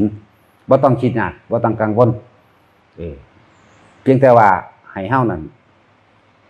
ว่างเวลาปฏิบัติให้มันเป็นคำว่าปฏิบัติกับบ่แม่นลักษณะท่าทางหนึ่งบ่แม่นลักษณะท่าทางต้องนั่งสมาธิต้องนั่งหลับตาต้องนั่งท่านี้ท่าเดียวกับบ่แม่นอีกนะต้องรักษาศีลกับบ่แม่นอีก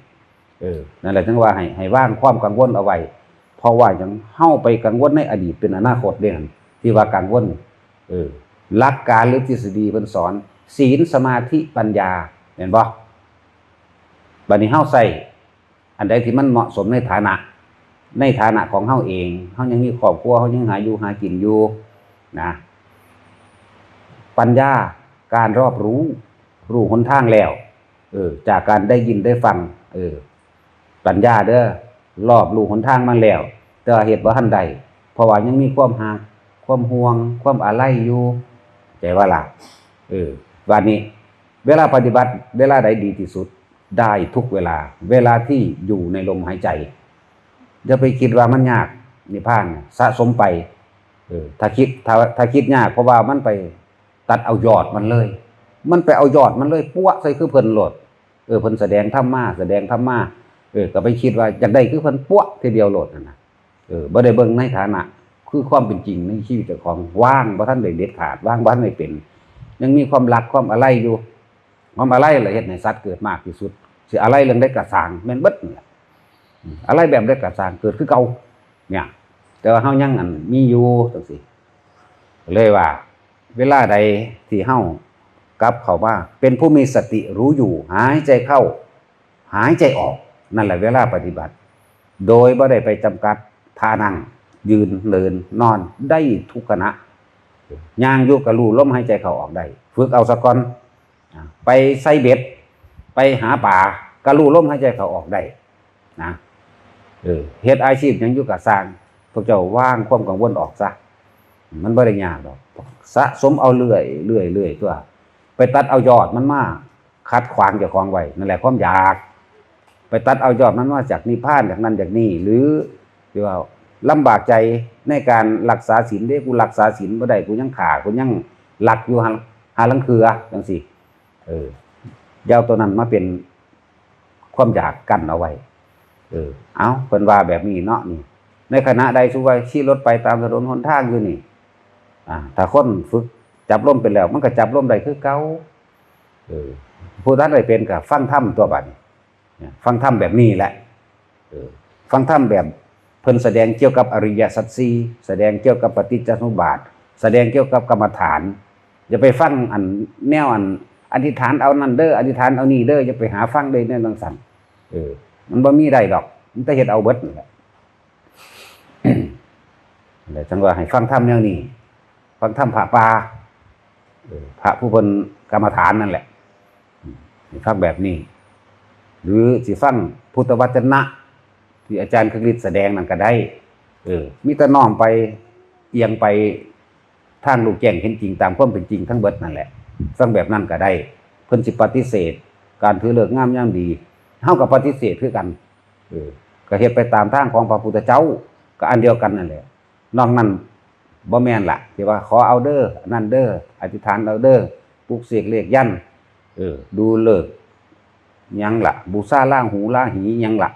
จังซี่บ่แม่นเด้อนั่นบ่แม่นอาศัยคราบนักบวชซื่อๆอาศัยคราบนักบวชมาทำมาหากินสักลายหยังก็แล้วแต่ที่เป็นอาชีพมันเป็นอาชีพพวกนั้นพวกเดรัจฉานวิชาหากินจังสัตว์เป็นจังซั่นสัตว์สิงุ่มหากินจังเดียวบ่ได้ฮู้จักว่าผิดบ่ถูกเด้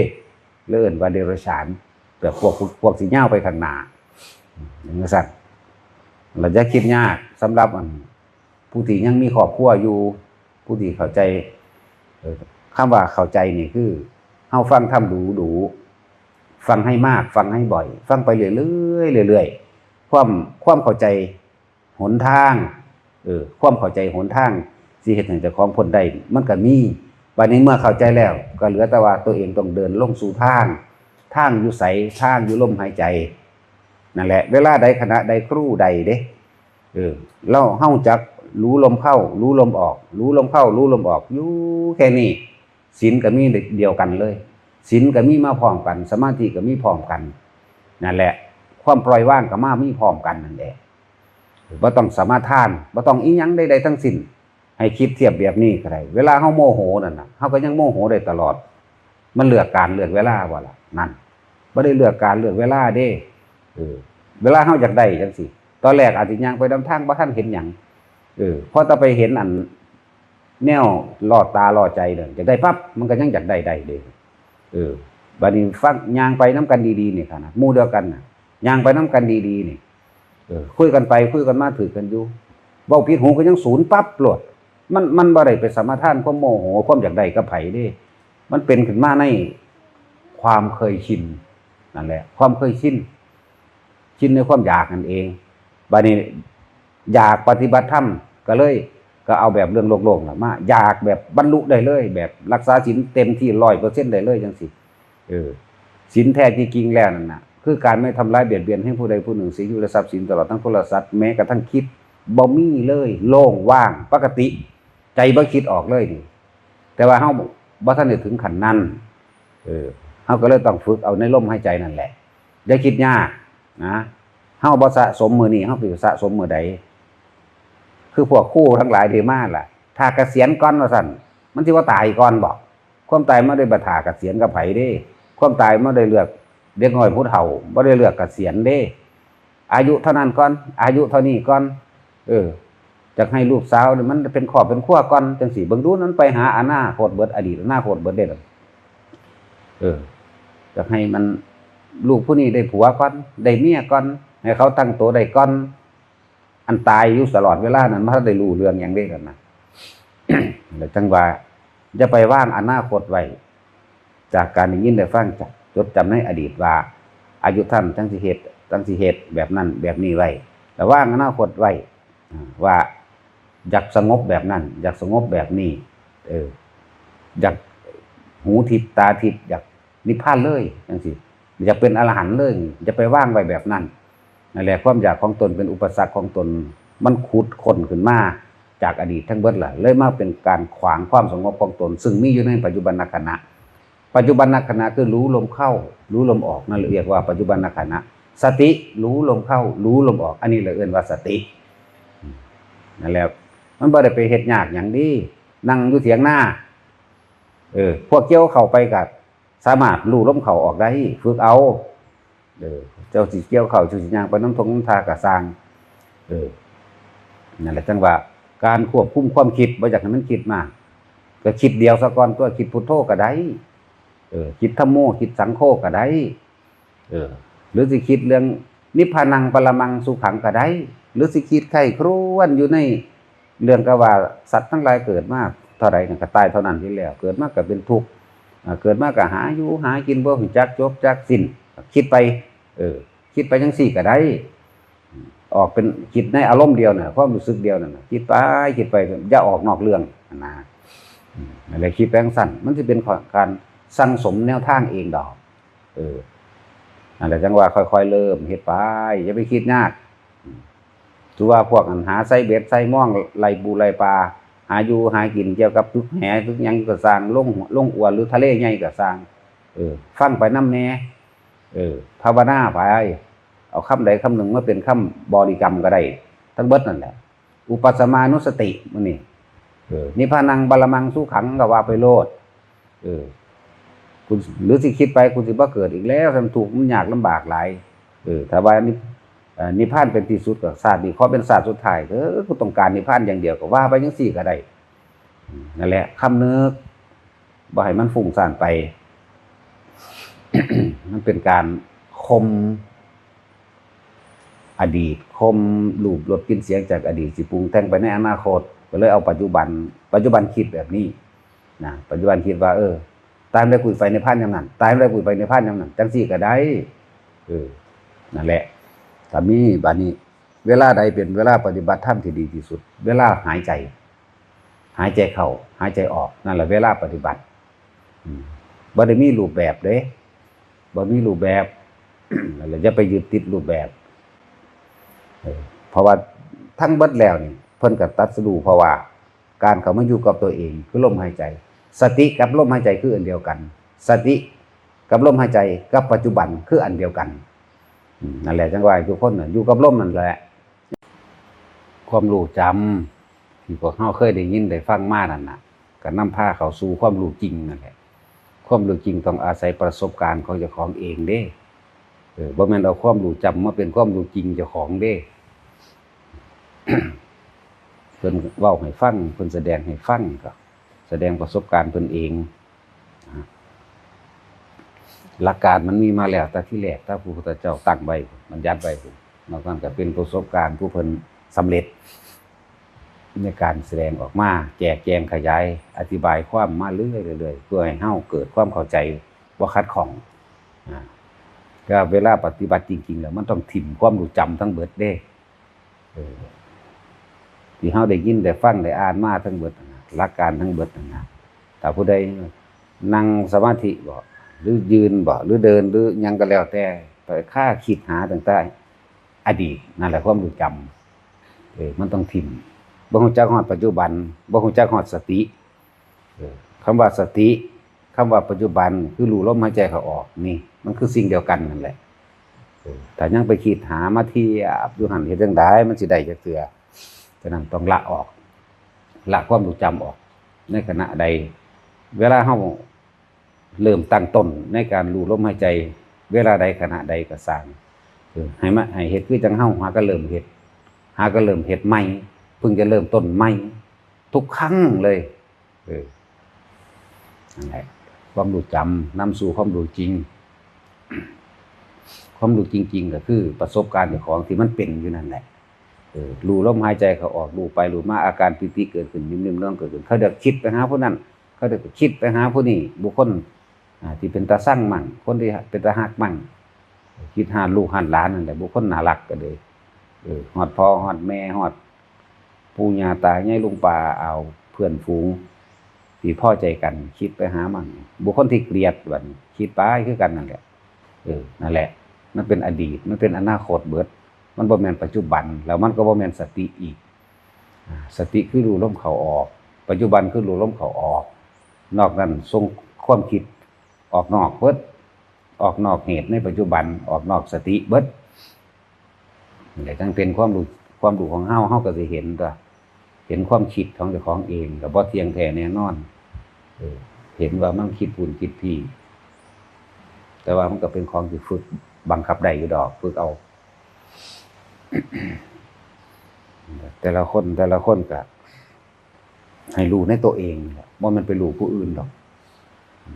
ให้รู้ในเจ้าของเอาอันใดมาเป็นเครื่องวัดเจ้าของเองในการว่าเจ้าของละกิเลสได้ขนาดใด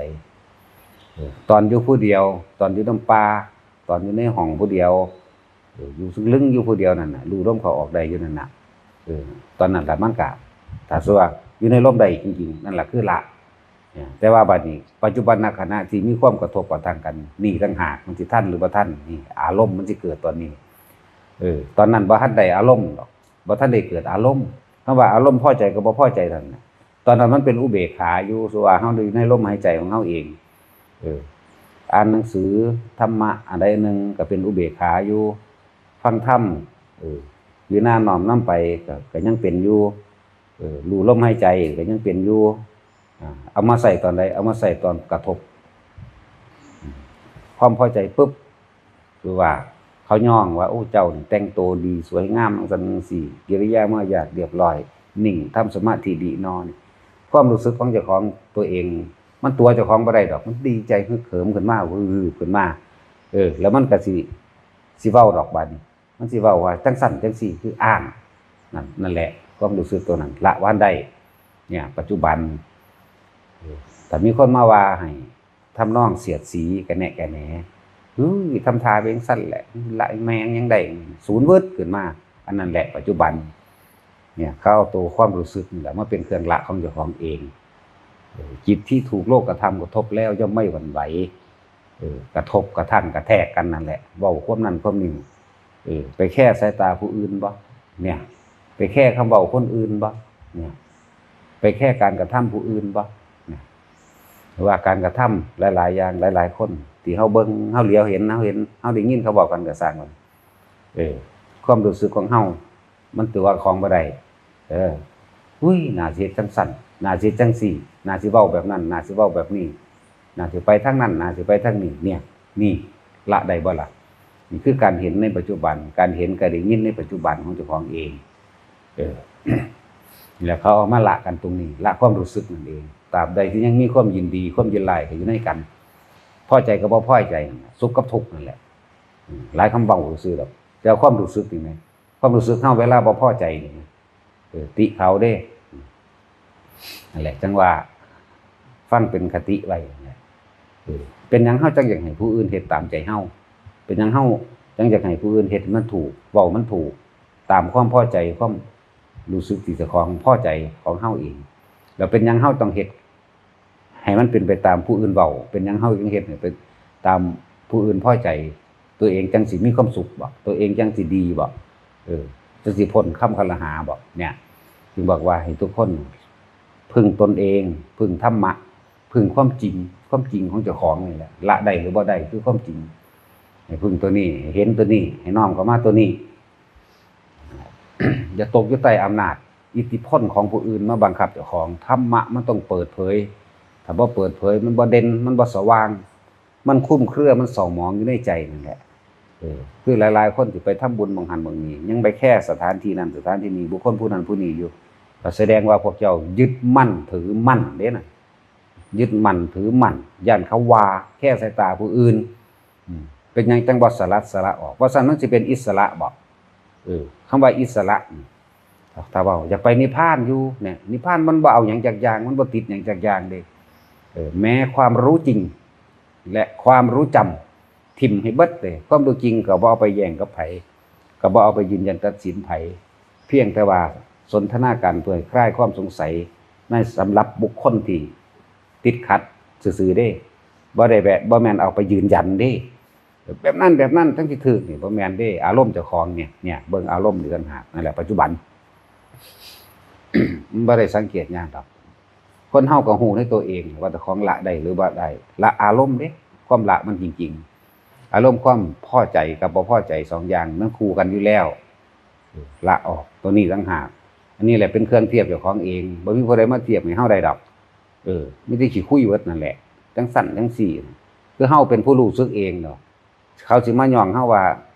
บ่รู้สึกเจ้าบ่พอใจเจ้าบ่เสียใจบ่แบบนั้นแบบนี้แน่จังซั่นเขาบ่ได้มารู้เขามาในความรู้สึกเฮาดอกตัวเฮาเองที่ต่างหากถ้าเฮาเป็นรู้สึกจังได๋เขาด่าซั่นปล่อยซื่อๆอยู่ได้เอ้ยบ่แม่นดอกจังซี่ตัวเองมันสิตัวตัวเองได้บ่ก็มันบ่รู้สึกว่าพอใจหรือบ่พอใจเขาย่องก็คือกันก็บ่รู้สึกว่าดีใจก็บ่รู้สึกอีหยังก็มีแต่ธรรมดาบ่เก็บเข้ามาคิดจังซี่แหมก็โอ้มันต้องดีใจล่ะเว้ยถ้ามีคนย่องเนี่ยเห็นว่ามันสิมาตัดสินให้เฮาบ่หลายคนต้องทิ่มสัญญาดับสัญญาให้ได้ ซึ่งว่าบ่แม่นอย่าให้ผู้อื่นมามีอิทธิพลกับเจ้าของบังคับเจ้าของแหมลบๆหลีกมันต้องยืนเหนือทั้งปวงเลยครับว่าเหนือนี่เฮาก็บ่ได้ไปทำลายผู้ใดผู้หนึ่งเสียชีวิตและทรัพย์สินดอกนี่แหมโตมั่นใจอีกตัวนึงโตคำว่าศัตรูบ่มีนี่คำว่าอริยะนี่มันมาร่วมลงตรงที่ว่าบ่มีความรู้สึกนึกคิดเลยแม้แต่เพียงนิดนึงน้อยนึงเนี่ยที่สิทำลายผู้ใดผู้หนึ่งเสียชีวิตและทรัพย์สินเลิกการเบียดเบียนทั้งปวงเลยทั้งกายทั้งวาจาทั้งใจนี่เพิ่นเลยเอิ้นปกติศีลปกติมันเป็นจังซั่นแล้วเลยเอิ้นปกติศีลเป็นแบบนั้นศีลนั่นน่ะนอกนั้นเป็นข้อกำหนดว่าสิตั้งจิตเจตนาในการงดเว้นซื่อๆเด้ปานาติปาตาตินาทานาเนี่ยนะการมีสุมิสานั่นน่ะมุสาวาทาสุราเมรยะนี่เป็นข้อศึกษาเบิ่งแล้วมีโทษมีคุณแบบใดมันก็เห็นซื่อๆเด้นั่นแหละถ้าเฮาในหัวใจของเฮานี่บ่มีความคิดรู้สึกนึกคิดนิดนึงน้อยนึงในการเบียดเบียนทำลายผู้ใดเสียชีวิตและทรัพย์สินเลยศัตรูก็บ่มีเพราะว่าศัตรูแท้จริงก็คือใจเฮาเองเที่ยวไปคิดขึ้นมาดีมั่งร้ายมั่งผู้นั้นดีผู้นั้นเป็นตาสั่งเนี่ยโตเฮาเองได้เป็นผู้คิดขึ้นมาในเมื่อเฮาบ่มีความคิดเบียดเบียนทำลายไผหรอกอยู่อย่างสง่าผ่าเผยสบายไปทางใดก็สบายบ่ต้องไปแค่สายตาไผดอกตกอยู่ใต้อำนาจตัวนั้นอารมณ์ตัวนั้นอย่าลืมเด้อารมณ์ขับแค้นใจเด้พวกนี้ขับแค้นใจบ่ปล่อยบ่ว่างว่าเป็นหยังดอกคำเว้าซื่อๆจังซั่นจังซี่ซื่อแต่ความรู้สึกเจ้าของยังหวาดหวั่นยังเกรงยังกลัวเขาอยู่นะปลดปล่อยให้เบิดเลยต้องเป็นอิสระจากสิ่งทั้งปวงเด้อิสระจากสายตาอิสระจากคำเว้าอิสระจากการกระทำของบุคคลผู้อื่นเด้คนอื่นมาทำลายเฮาบ่ได้เด้มีแต่ตัวเฮาเองเด้ นำสิ่งทั้งหลายเหล่านั้นก็มาทำลายตัวเองอยากดีผู้ใดก็อยากดีอยากถึกย่องอยากถึกนั่นนี่แต่ว่ามันอยากดีเป็นฉันทคติครับอยากให้ผู้นั้นว่าดีจังสิพอใจมันบ่แม่นแนวเด้ทิ่มให้เบิดเลยบ่เหลือมาอย่างสง่าผ่าเผยมาอย่าง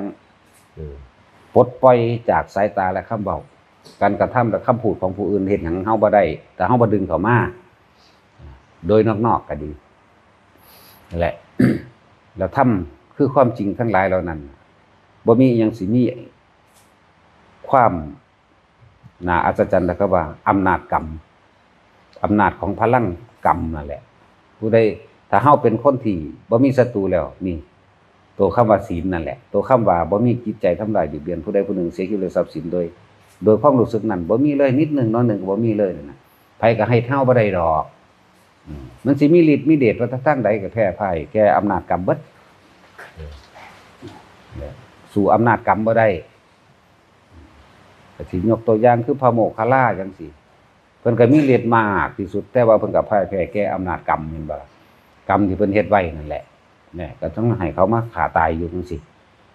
ลักษณะนั้นแม้แต่พระพุทธเจ้าเฮาเนี่ยก็พ่ายแพ้แก่อำนาจกรรมคือกันเด้บัดนี้ปวดหัวเป็นประจำมั่งเจ็บท้องบาดสิตายมั่งปวดหลังเป็นประจำมั่งเนี่ยพ่ายแพ้แก่อำนาจกรรมเด้นะอำนาจกรรมบางอย่างขนาดได้น้อยหนึ่งมันก็ยังมาส่งผลให้เพิ่นได้นะ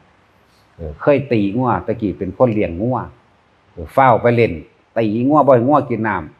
ำเฝ้าไปเล่นบัดสุดท้ายมาเห็นบ่ไปตกอยู่เมืองไผ่สาลีบางหั่นมันแห้งแล้งบ่ได้กินน้ำพร้อมตอนหิวกระหายน้ำคักๆบอกพระอานนท์ไปตักจังซี่พระอานนท์ก็บ่ไปเห็นบ่อำนาจกรรมเด้นั่นน่ะธรรมดาแล้วเว้าคำเดียวไปได้พระอานนท์อันนี้เว้า2คำที่3จังไปแม่เนี่ยธรรมดานั่นแหละอำนาจกรรมฤทธิ์เดชยังสู่อำนาจกรรมบ่ได้ดอก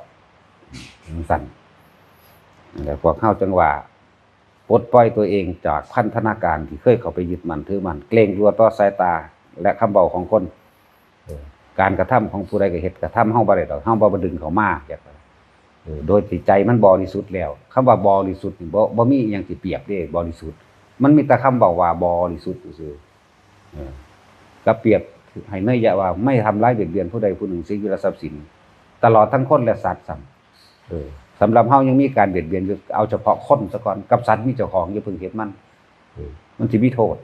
นั่นเองนั่นแหละจังว่าบ่ซั่นเฮาสิบ่ปลดเปลื้องพัฒนาการของตัวเองแต่ของได้ไปพันมันล่ะเจ้าของได้ไปมีจิตผูกพันมันคิดเข้ามาเองนั่นแหละ เกี่ยวของกับเกี่ยวของเป็นเรื่องของอดีตแต่ว่าผูกพันคือเจ้าของเป็นผู้ลำพึงลำพันดึงมันเข้ามาเองจังว่าเฮามาอยู่ในนี่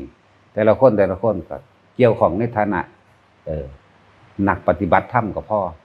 แต่ว่าจะมาสร้างความผูกพันและสัมพันธ์ยังกันไปอีกเด้เป็นจังซั่นพยายามละอารมณ์เจ้าของท่านอารมณ์เจ้าของ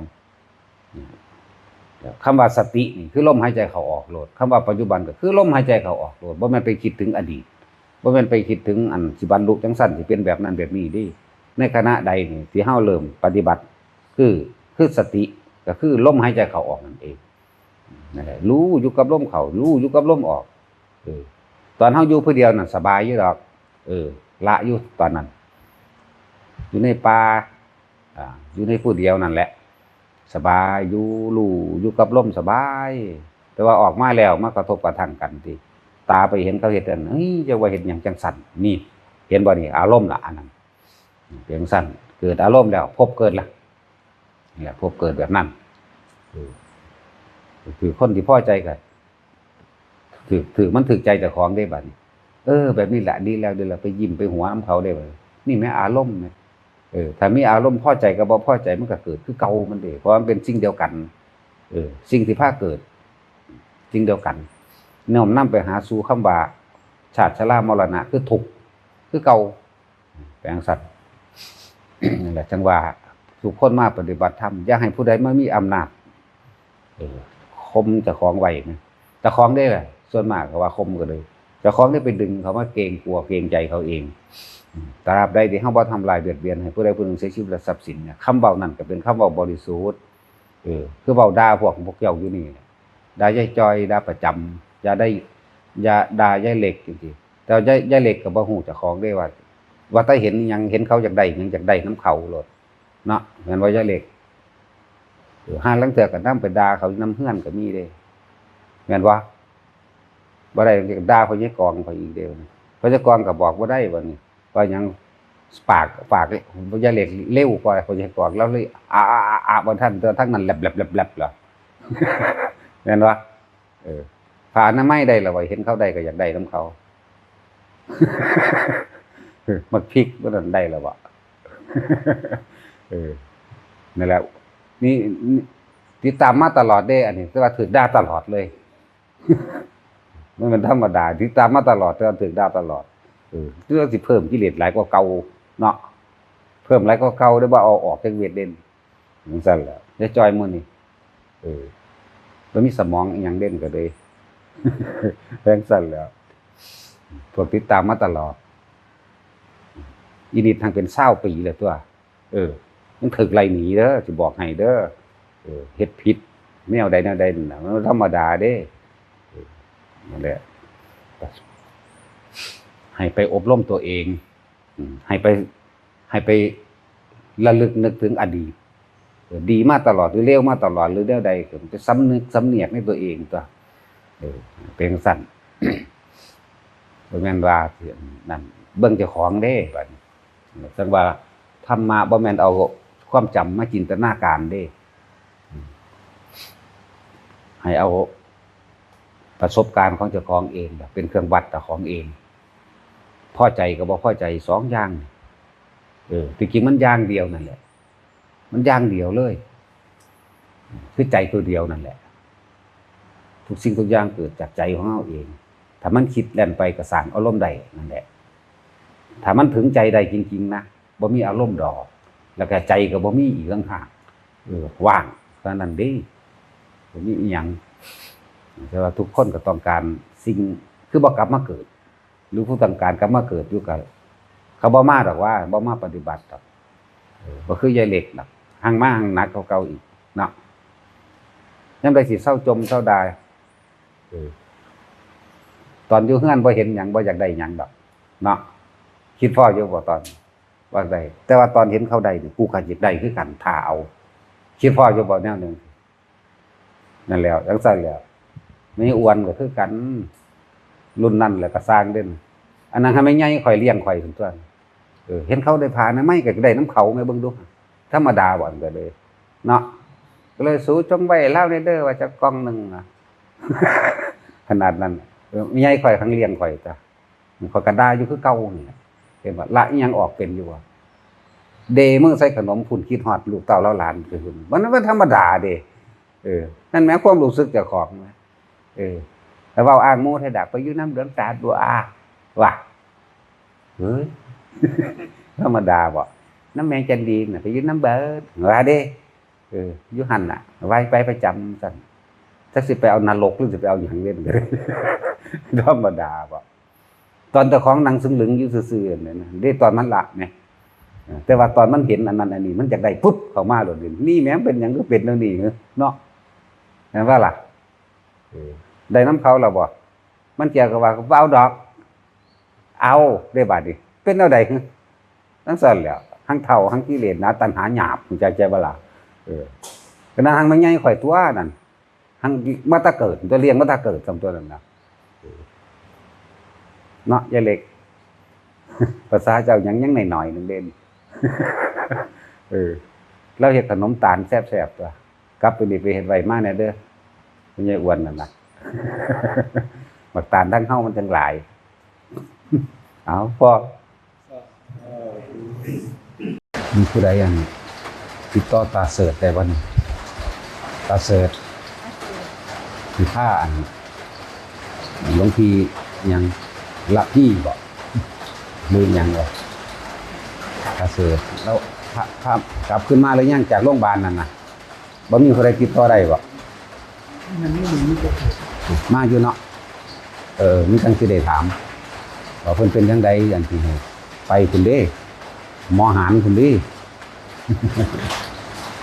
มันยืดเยื้อหลายก็เลยก็ไปพุ่นล่ะแม่เพิ่นไปนำบ่วะน่าจะเนาะ บ่รู้เรื่องหยังจักอย่างดอกว่าคือต้องเจ้าของเองคือเก่านั่นแหละในโลกนี้มันสมแล้วล่ะอัตติอัตโนนาโถถามผู้ใดก็บ่จักหยัง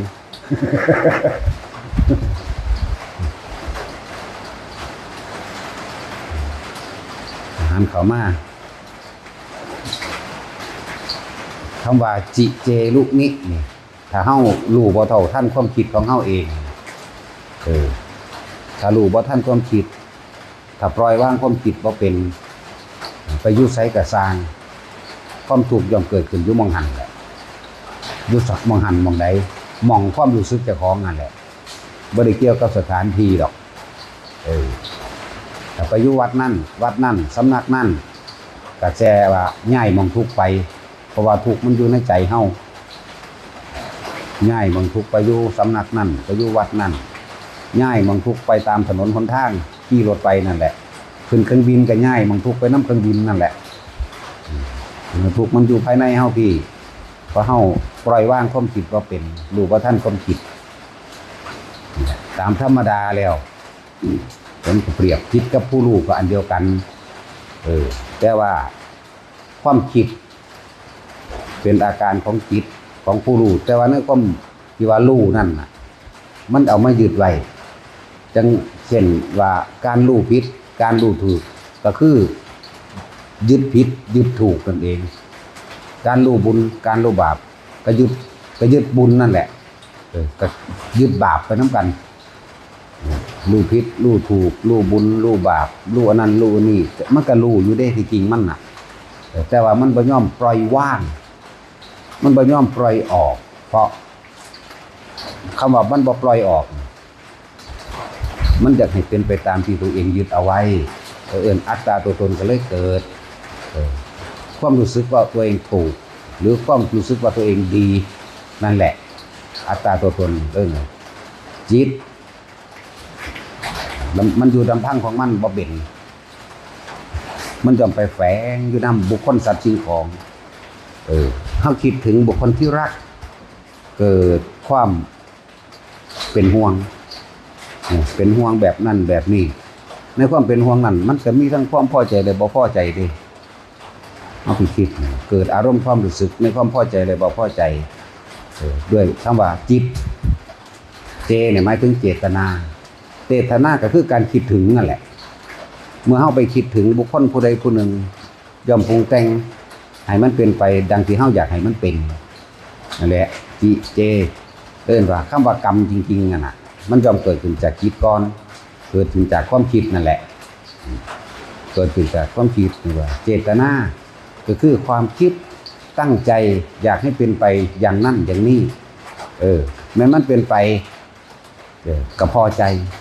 ถ้ามันบ่เป็นไปดังที่เจตนาตั้งเอาไว้ก็บ่พอใจจึงเกิดเป็นภพขึ้นมาจึงเกิดเป็นรูปเป็นร่างขึ้นมานั่นแหละคือเรียกว่าจิเจรุจิตธรรมดามันอยู่ตามันเจหมายถึงเจตนาในการคิดถึงรู้หมายถึงรู้นั่นไปสร้างอัตตาตัวตนเป็นรูปบุคคลสัตว์สิ่งของขึ้นมาแล้วคำว่านินั่นนะถ้าผู้ใดละคิดได้แล้วหมายถึงว่ารู้ท่านความคิดหรือบ่คิดให้มันเป็นไปดังใจที่เจตนาตั้งเอาไว้โดยเอาอารมณ์ความรู้สึกของเฮาเองมาเป็นเครื่องวัดตัวเองการคิดเป็นธรรมดามันเป็นธรรมดาแต่ว่าการอยากให้เป็นดังที่คิดนี่มันสร้างภพสร้างชาติตัวนี้เด้อสร้างภพมันก็เลยมีรูปขึ้นมารูปประภพหรืออารูปประภพมันก็รูปอยู่ดีๆนั่นแหละเพราะว่ามันมีเรื่องตั้งแล้วแต่ว่าเฮาบ่ต้องไปพูดถึงเรื่องอรูปประภพดอกเอาแค่รูปประภพนี่แหละเนี่ยบ่ว่าสิเป็นเปรตเป็นนรกเป็นสัตว์เดรัจฉานเป็นมนุษย์เป็นเทวดาร่วมทั้งเบิดทั้งพรหมนั่นแหละเนี่ย มันก็จังสร้างรูปขึ้นมาได้มันสร้างขึ้นมาได้เพราะว่าเฮาคิดเห็นบ่ล่ะ เฮาคิดเอาหยาบถ้าเฮาคิดถึงบุคคลที่เกลียดนี่คิดถึงบุคคลที่เกลียดเฮาย่อมจินตนาการสร้างรูปภาพขึ้นมาว่าได้ปาดข้อเขาได้ทุบหัวเขาได้เห็นหยังที่เฮาสะใจในเฮาอยากให้มันเป็นนั่นแหละรูปมันเกิดขึ้นแล้วเห็นบ่รูปมันเกิดขึ้นจากจินตนาการที่เฮาเฮ็ดไว้สมมุติว่าเฮาตายตอนนั้นเด้ก็นิรยคติภพคุณไปโอปาติกะวาบขึ้นมาก็ได้รูปร่างกายของสัตว์นรกนั่นแหละนั่นแล้วเฮาคิดถึงเลือกสวนไร่นาอยากปรับปรุงบางหันอยากปรับปรุงบางนี่จังซั่นจังซี่อยากพวกเฮ็ดสวนไปหว่านปุ๋ยสวนยางสวนอ้อยสวนมันสวนยังทุกสวนนั่นแหละพักมันนั่นแหละอยากหว่านอยากไปถอนหญ้าอยากไปนั่นนี่รูปภาพมันเกิดขึ้นบางใดเกิดขึ้นจากจินตนาการของเฮาอันเป็นสัญญาที่เฮาจำไว้ว่าสิเฮ็ดแบบนั้นสิเฮ็ดแบบนี้เองถ้าเฮาตอนนั้นเด้ตายเด้นะตายตอนนั้นตายอารมณ์ข้างตอนนั้นนั่นแหละรูปร่างสัตว์เดรัจฉานสิเกิดขึ้นตั้งท่านคือเฮาบ่ได้จินตนาการในเดรัจฉานเด้จักว่าล่ะมันทั้งเป็นจังซี่นี่เราเว้าหยาบๆว่าเป็นกลางๆไว้ซะก่อนเด้บ่ทันได้แยกย่อยแหละมนุษย์เด้มนุษย์ก็มีองค์ประกอบในคำว่าศีลไปพร้อมนั่นแหละมันถึงสิเป็นได้บางที่มนุษย์สู่มนุษย์บาปกรรมมันก็บ่มีอีหยังมากบุญกับบุญต่อศีลของคำว่าสิเป็นมนุษย์ไปคิดถึงสมมุติว่าคิดถึงลูกหลานพอดีกับมันทองมันมีความเหมาะสมพอดีกันครับว่า1 เดือน15 วันสามารถเกิดซ่องหัวใจได้จิตใจพอดีเฮาไปคิดถึงเฮาตายก็ไปเข้าสู่ท้องมนุษย์อันนั้นแหละเกิดในขั้นระบาดอันแล้วมันก็รูปร่างก็เป็นสิ่งถึงว่าจิเจรุจิตธรรมดาถ้าบ่ท่านถ้าบ่เป็นรู้ได้รู้ท่านใดมันก็ต้องมีเจตนาหมายถึงเจตนาแปลว่าคิดเด้คิดถึงคนนั้นคิดถึงคนนี้สัตว์สิ่งของนั้นนี่นั่นแหละในการที่เฮาคิดถึงกันน่ะตามความเป็นจริงแล้วทุกคนเวลาเฮาคิดถึงหยังต่างเฮาสิสร้างรูปภาพในใจเฮาเด้เฮาสิปรุงแต่งรูปร่างลักษณะท่าทางนั่นนี่เด้อันเกิดจากรูปมันเกิดจากความจำเฮาเองอะไรจังว่าจิหมายถึงจิตเจหมายถึงเจตนาคือการคิดรู้หมายถึงรู้ถ้าผู้ใดรู้เท่าท่านจิตแล้วจึงสิถึงนิพพานได้นิพพานดับความคิดนั่นแหละหยุดคิดนั่นแหละอสังขตธรรมวิสังขารหรือธรรมธาตุอันหนึ่งที่อยู่ในแค่ว่ารู้เฉยๆนั่นเองธรรมธาตุคือการตื่นรู้ทันหรือว่าตื่นรู้ในสิ่งที่คิดกระสร้างได้แต่ว่าไม่มีอารมณ์ความตั้งใจว่าอยากให้เป็นดังที่ตัวเองคิดแต่ว่าก็คิดไปอยู่สำเร็จหรือไม่สำเร็จก็ช่างละอันนั้นนั่นละรู้คิดกับผู้รู้เลยเป็นอันเดียวกันคือว่าจิตกับว่าบ่ได้กันมีแต่ว่ารู้ซื่อๆรู้เฉยๆรู้ว่าจะเฮ็ดนั่นเฮ็ดนี่ก็ให้เฮ็ดถ้ามันบ่สำเร็จมันก็บ่ได้มีอารมณ์เพราะว่าเจตนาบ่ได้ตั้งไว้ว่าต้องสำเร็จหรือบ่สำเร็จเจตนาเฮ็ดซื่อๆหากว่าแม่นเจตนาในอยากสำเร็จหรือบ่สำเร็จน่ะคือมันก่ออารมณ์บ่ได้มันเว้ายากตัวนี้จักสิถอดความรู้สึกจังได๋เพราะว่ามันบ่มีความรู้สึกเดี๋ยวเฮาไปเฮ็ดนั่นเฮ็ดนี่แล้วหรือบ่แล้วก็สร้างเด้แต่ว่าเฮาเฮ็ดเป็นจังซั่นแล้วหรือบ่แล้วก็สร้างบ่ได้คือทางโลกเขาแต่ทางโลกเขามันสิต้องเฮ็ดให้แล้วต้องเฮ็ดให้สำเร็จถ้าบ่แล้วบ่สำเร็จผิดพลาดลงทุนหลายเกิดความโมโหถ้าสำเร็จเกิดความดีใจอวดอ้างแต่จังซั่นเด้ว่าอยู่ไสก็สร้างเถอะถ้าเฮายังบ่รู้เท่าทันความคิดของเจ้าของเองน่ะมันก็ถูกทั้งนั้นเวียนว่ายตายเกิดทั้งนั้น แน่นอนอยู่แล้วเพราะทุกอย่างเกิดจากจิตทั้งสังคตธรรมและอสังคตธรรมก็เกิดจากจิตนั่นแหละก็เกิดจากจิตกับผู้รู้กับผู้อันเดียวกันนี่แหละมันก็รู้อยู่นี่หนทางแห่งความทุกข์เพราะความคิดนึกปรุงแต่งแสวงหาในความอยากได้อยากดีอยากมีอยากเป็นหรือว่าเป็นปัจจัยบังเกิดสังขารเป็นปัจจัยเกิดวิญญาณเป็นปัจจัยเกิดนามรูปอาจนะผัสสะเวทนาตัณหาอุปาทานภพชาติชรามรณะนี่มันก็รู้อยู่เด้ที่เฮาศึกษาแล้วมันก็รู้อันนี้เหตุปัจจัยแห่งความไม่เกิดหรือว่าความดับของสัตว์นี่คือกันว่าเฮาบ่คิดปรุงแต่งแม้ทั้งบุญก็บ่แม้ทั้งบาปก็บ่นี่แหมก็เลยว่าเฮามาหยุดเอาตัวเดียวมันโหลดพยายามเฝ้าสังเกตความคิดตัวเองถ้ามันบ่คิดบ่นึกบ่ออกไปแล้วบ่มีเจตนาจังบ่จิตนี่อยู่เฉพาะมันแต่ว่ามันรู้ของมันมันรู้ทุกอย่างแล้วล่ะบาดนี้แต่ว่าเฮาบ่มีเจตนาในการที่คิดนึกถึงไผหรือให้มันเกิดความสำเร็จหรือไม่สำเร็จไม่รักใครไม่เกลียดใครนี่ไหมมันเลยบ่มีตัวเจตนาส่งออกไปอันเว้าก็เว้าไปตามกิริยามารยาทโลกนั่นแหละด่าก็ด่าโลกนั่นแหละย่องก็ย่องโลกนั่นแหละทางบ่ได้เอาโลกเข้ามาไว้ในใจทางบ่ได้เอาความสะใจสมใจหรือดีใจหรือเสียใจเข้ามาไว้ในจิตนั่นแหละมันละอารมณ์จิตมันละอารมณ์รูปกันเมื่อบ่มีการคิดแล้วรูปร่างรูปหรือภพยังกระทางมันจะเกิดขึ้นได้จังไดมันก็เป็นนิพพานว่ะมันก็ดับว่ะสิ้นเชิงดับโดยสิ้นเชิงและถ้าผู้ใดบ่อยากทุกข์ก็จะมาเกิดความบ่อยากมาเกิดก็พยายามรู้ให้มันทันความคิดนั่นเองรู้ให้มันทันจิตเจตนาดูมันทันเจตนานั่นแหละตัวคิดไปเลยคิดถึงคนนั้นคนนี้มันต้องมีเจตนาอันใดอันหนึ่งเด้มันจึงคิดไปถึงบุคคลที่รักก็มีเจตนาว่าเป็นห่วงก็มีเจตนาว่าอยากให้ได้ดีนั่นแหละมันก็สร้างภพเป็นอารมณ์นั่นแหละภพก็เลยอารมณ์ความรู้สึกที่พอใจและไม่พอใจนั่นแหละตัวภพนั่นแหละตัวที่ไปเป็นรูปขึ้นมาเรียกว่าจิเจรุเนี่ยทุกอย่างเกิดจากจิตจังว่าถ้าเฮาเข้าใจอันนี้ดีแล้วเฮาก็เอาไปโยนิโสมนสิการความคิดความนึกความตรึกตองในใจเจ้าของดีๆมันเป็นดังที่เพิ่นว่าบ่นอเวลาเฮาคิดถึงคนนั้นผู้นี้เฮาย่อมมีเกิดรูปร่างท่าทางของบุคคลที่เฮาคิดถึงสัตว์ที่เฮาคิดถึงสัตว์ที่คิดถึงคนที่คิดถึงแล้วก็มีเจตนาว่าอยากให้เขาดีหรือให้เขาบ่ดีนี่ทั้งบุคคลที่รักและบุคคลที่เกลียดเนี่ยคิดในตัวเองตัวโอ้มันแม่นความเพิ่นหรือบ่แม่นความเพิ่นเอาคิดถึงคนปั๊บรูปร่างลักษณะท่าทางบุคคลคนนั้นเกิดขึ้นโลดกับ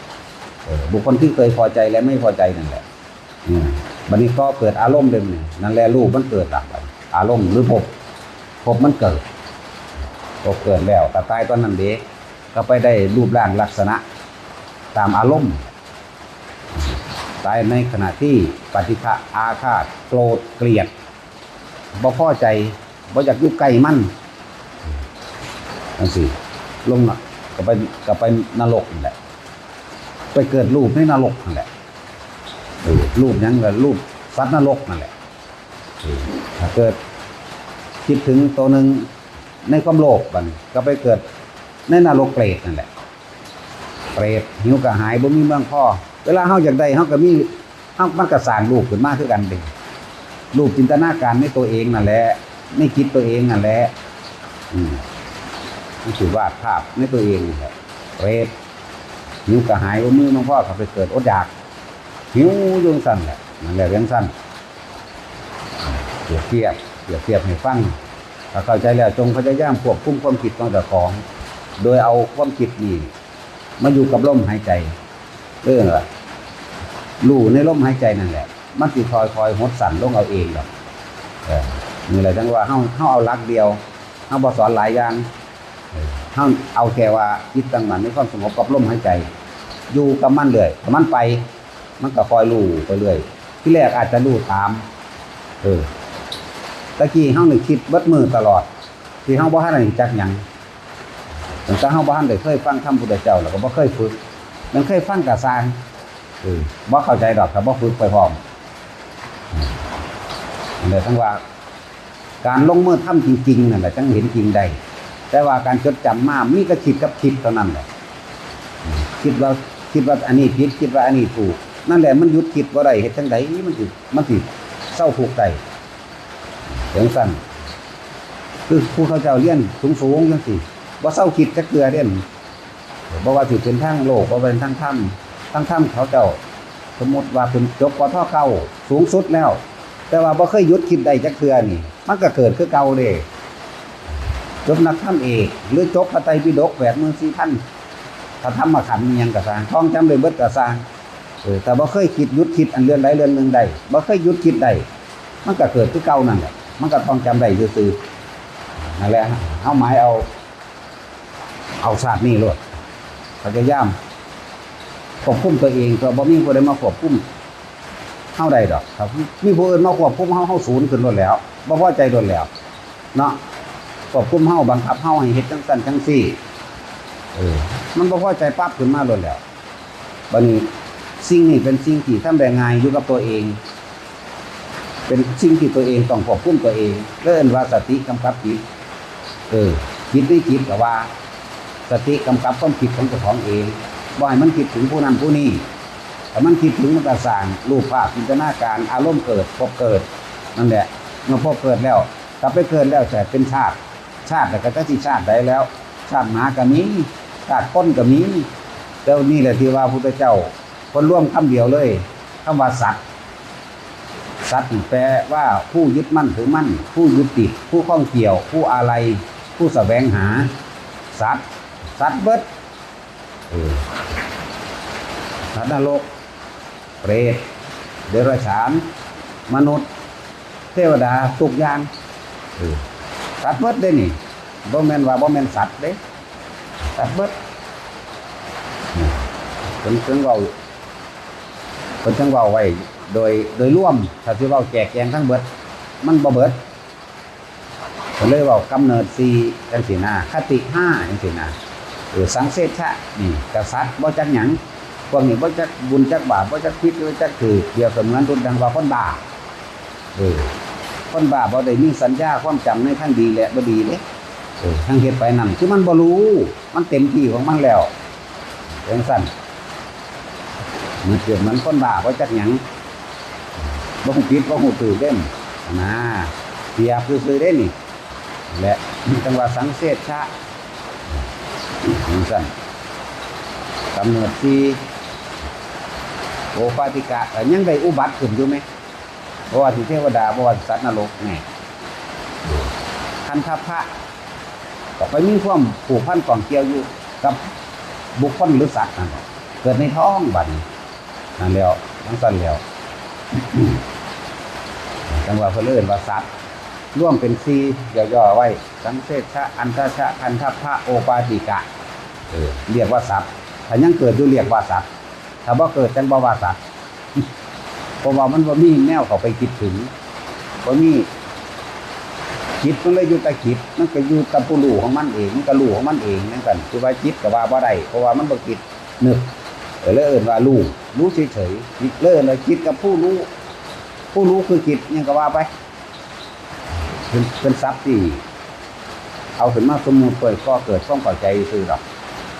รู้เฉยๆรู้ว่างๆรู้เฉยๆนั่นแหละนี่ว่าควบคุมความคิดให้มันได้ให้มันมาอยู่ในตัวเองวิธีหลอกก็หลอกในลมหายใจกายเวทนาจิต4อย่างนี่เป็นวิธีหลอกบ่ให้มันคิดถึงบุคคลสัตว์สิ่งของเมื่อคิดถึงบุคคลสัตว์สิ่งของย่อมก่อเกิดอารมณ์เมื่อก่อเกิดอารมณ์แล้วพบย่อมเกิดเมื่อพบเกิดแล้วตายไปในตอนขณะที่อารมณ์ข้างนั้นพอใจและบ่พอใจในหม่องใดหม่องหนึ่งนั่นมันก็เป็นชาติเกิดแล้วแต่มันสิได้รูปหยังได้บัดนี้นี่แหละจึงว่าจิเจรุนี่จิเจรุถ้ารู้เท่าทันจิตแล้วมันก็นิทานรู้เท่าทันจิตหมายถึงรู้เท่าทันความคิดนั่นแหละปล่อยมันคิดมันนึกออกไปอาศัยลมหายใจแน่อาศัยเวทนาแน่อาศัยรู้เท่าทันจิตไม่จิตหรือควบคุมความคิดแต่ของ สังเกตความคิดเจ้าของมันมาอยู่ในกายมันอยู่ในเวทนาเจ้าของ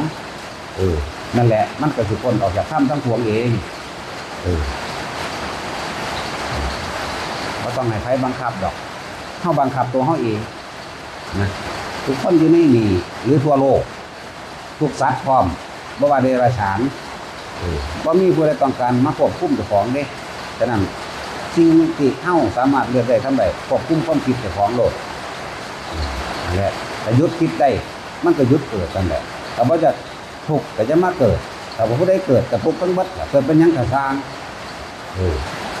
จะไปว่าได้เทวดามันบ่ทุกข์กว่าเฮาอีกว่าหยังเขาก็มีความหวังว่าจะเกิดเป็นคนเด้จักว่าล่ะยิ่งยุคใดที่มีพระพุทธเจ้าเกิดขึ้นโอ้ยใจมันจะเข้ามาโลดเพราะว่าพวกเฮานั่นผิดพลาดแล้วผิดพลาดอีกก็ยังเริ่มต้นใหม่ได้คนยังเริ่มต้นใหม่ได้อยู่เด้เทวดาผิดพลาดโกรธเกลี้ยวกราดกันโดยที่เดียวนั่นลงนรกไปเลยเด้เริ่มต้นใหม่ไม่ได้แต่ว่าคนโกรธเกลียดผิดพลาดมาแล้วยังสามารถเริ่มต้นใหม่ได้เนี่ยสิ่งที่เฮาได้เปรียบอันนึงแหละแล้วเฮาก็มีธาตุทั้งสี่มีร่างกายอันครบสมบูรณ์บริบูรณ์สามารถหาวัตถุสิ่งของมาทานได้ของเขามันบ่หาวัตถุสิ่งของมาทานได้คือเฮาเด้เนี่ยได้เปรียบและจังว่ายังก็ช่างเถอะบอกไปหลายๆก็มาควบคุมความคิดที่เก่านั่นแหละ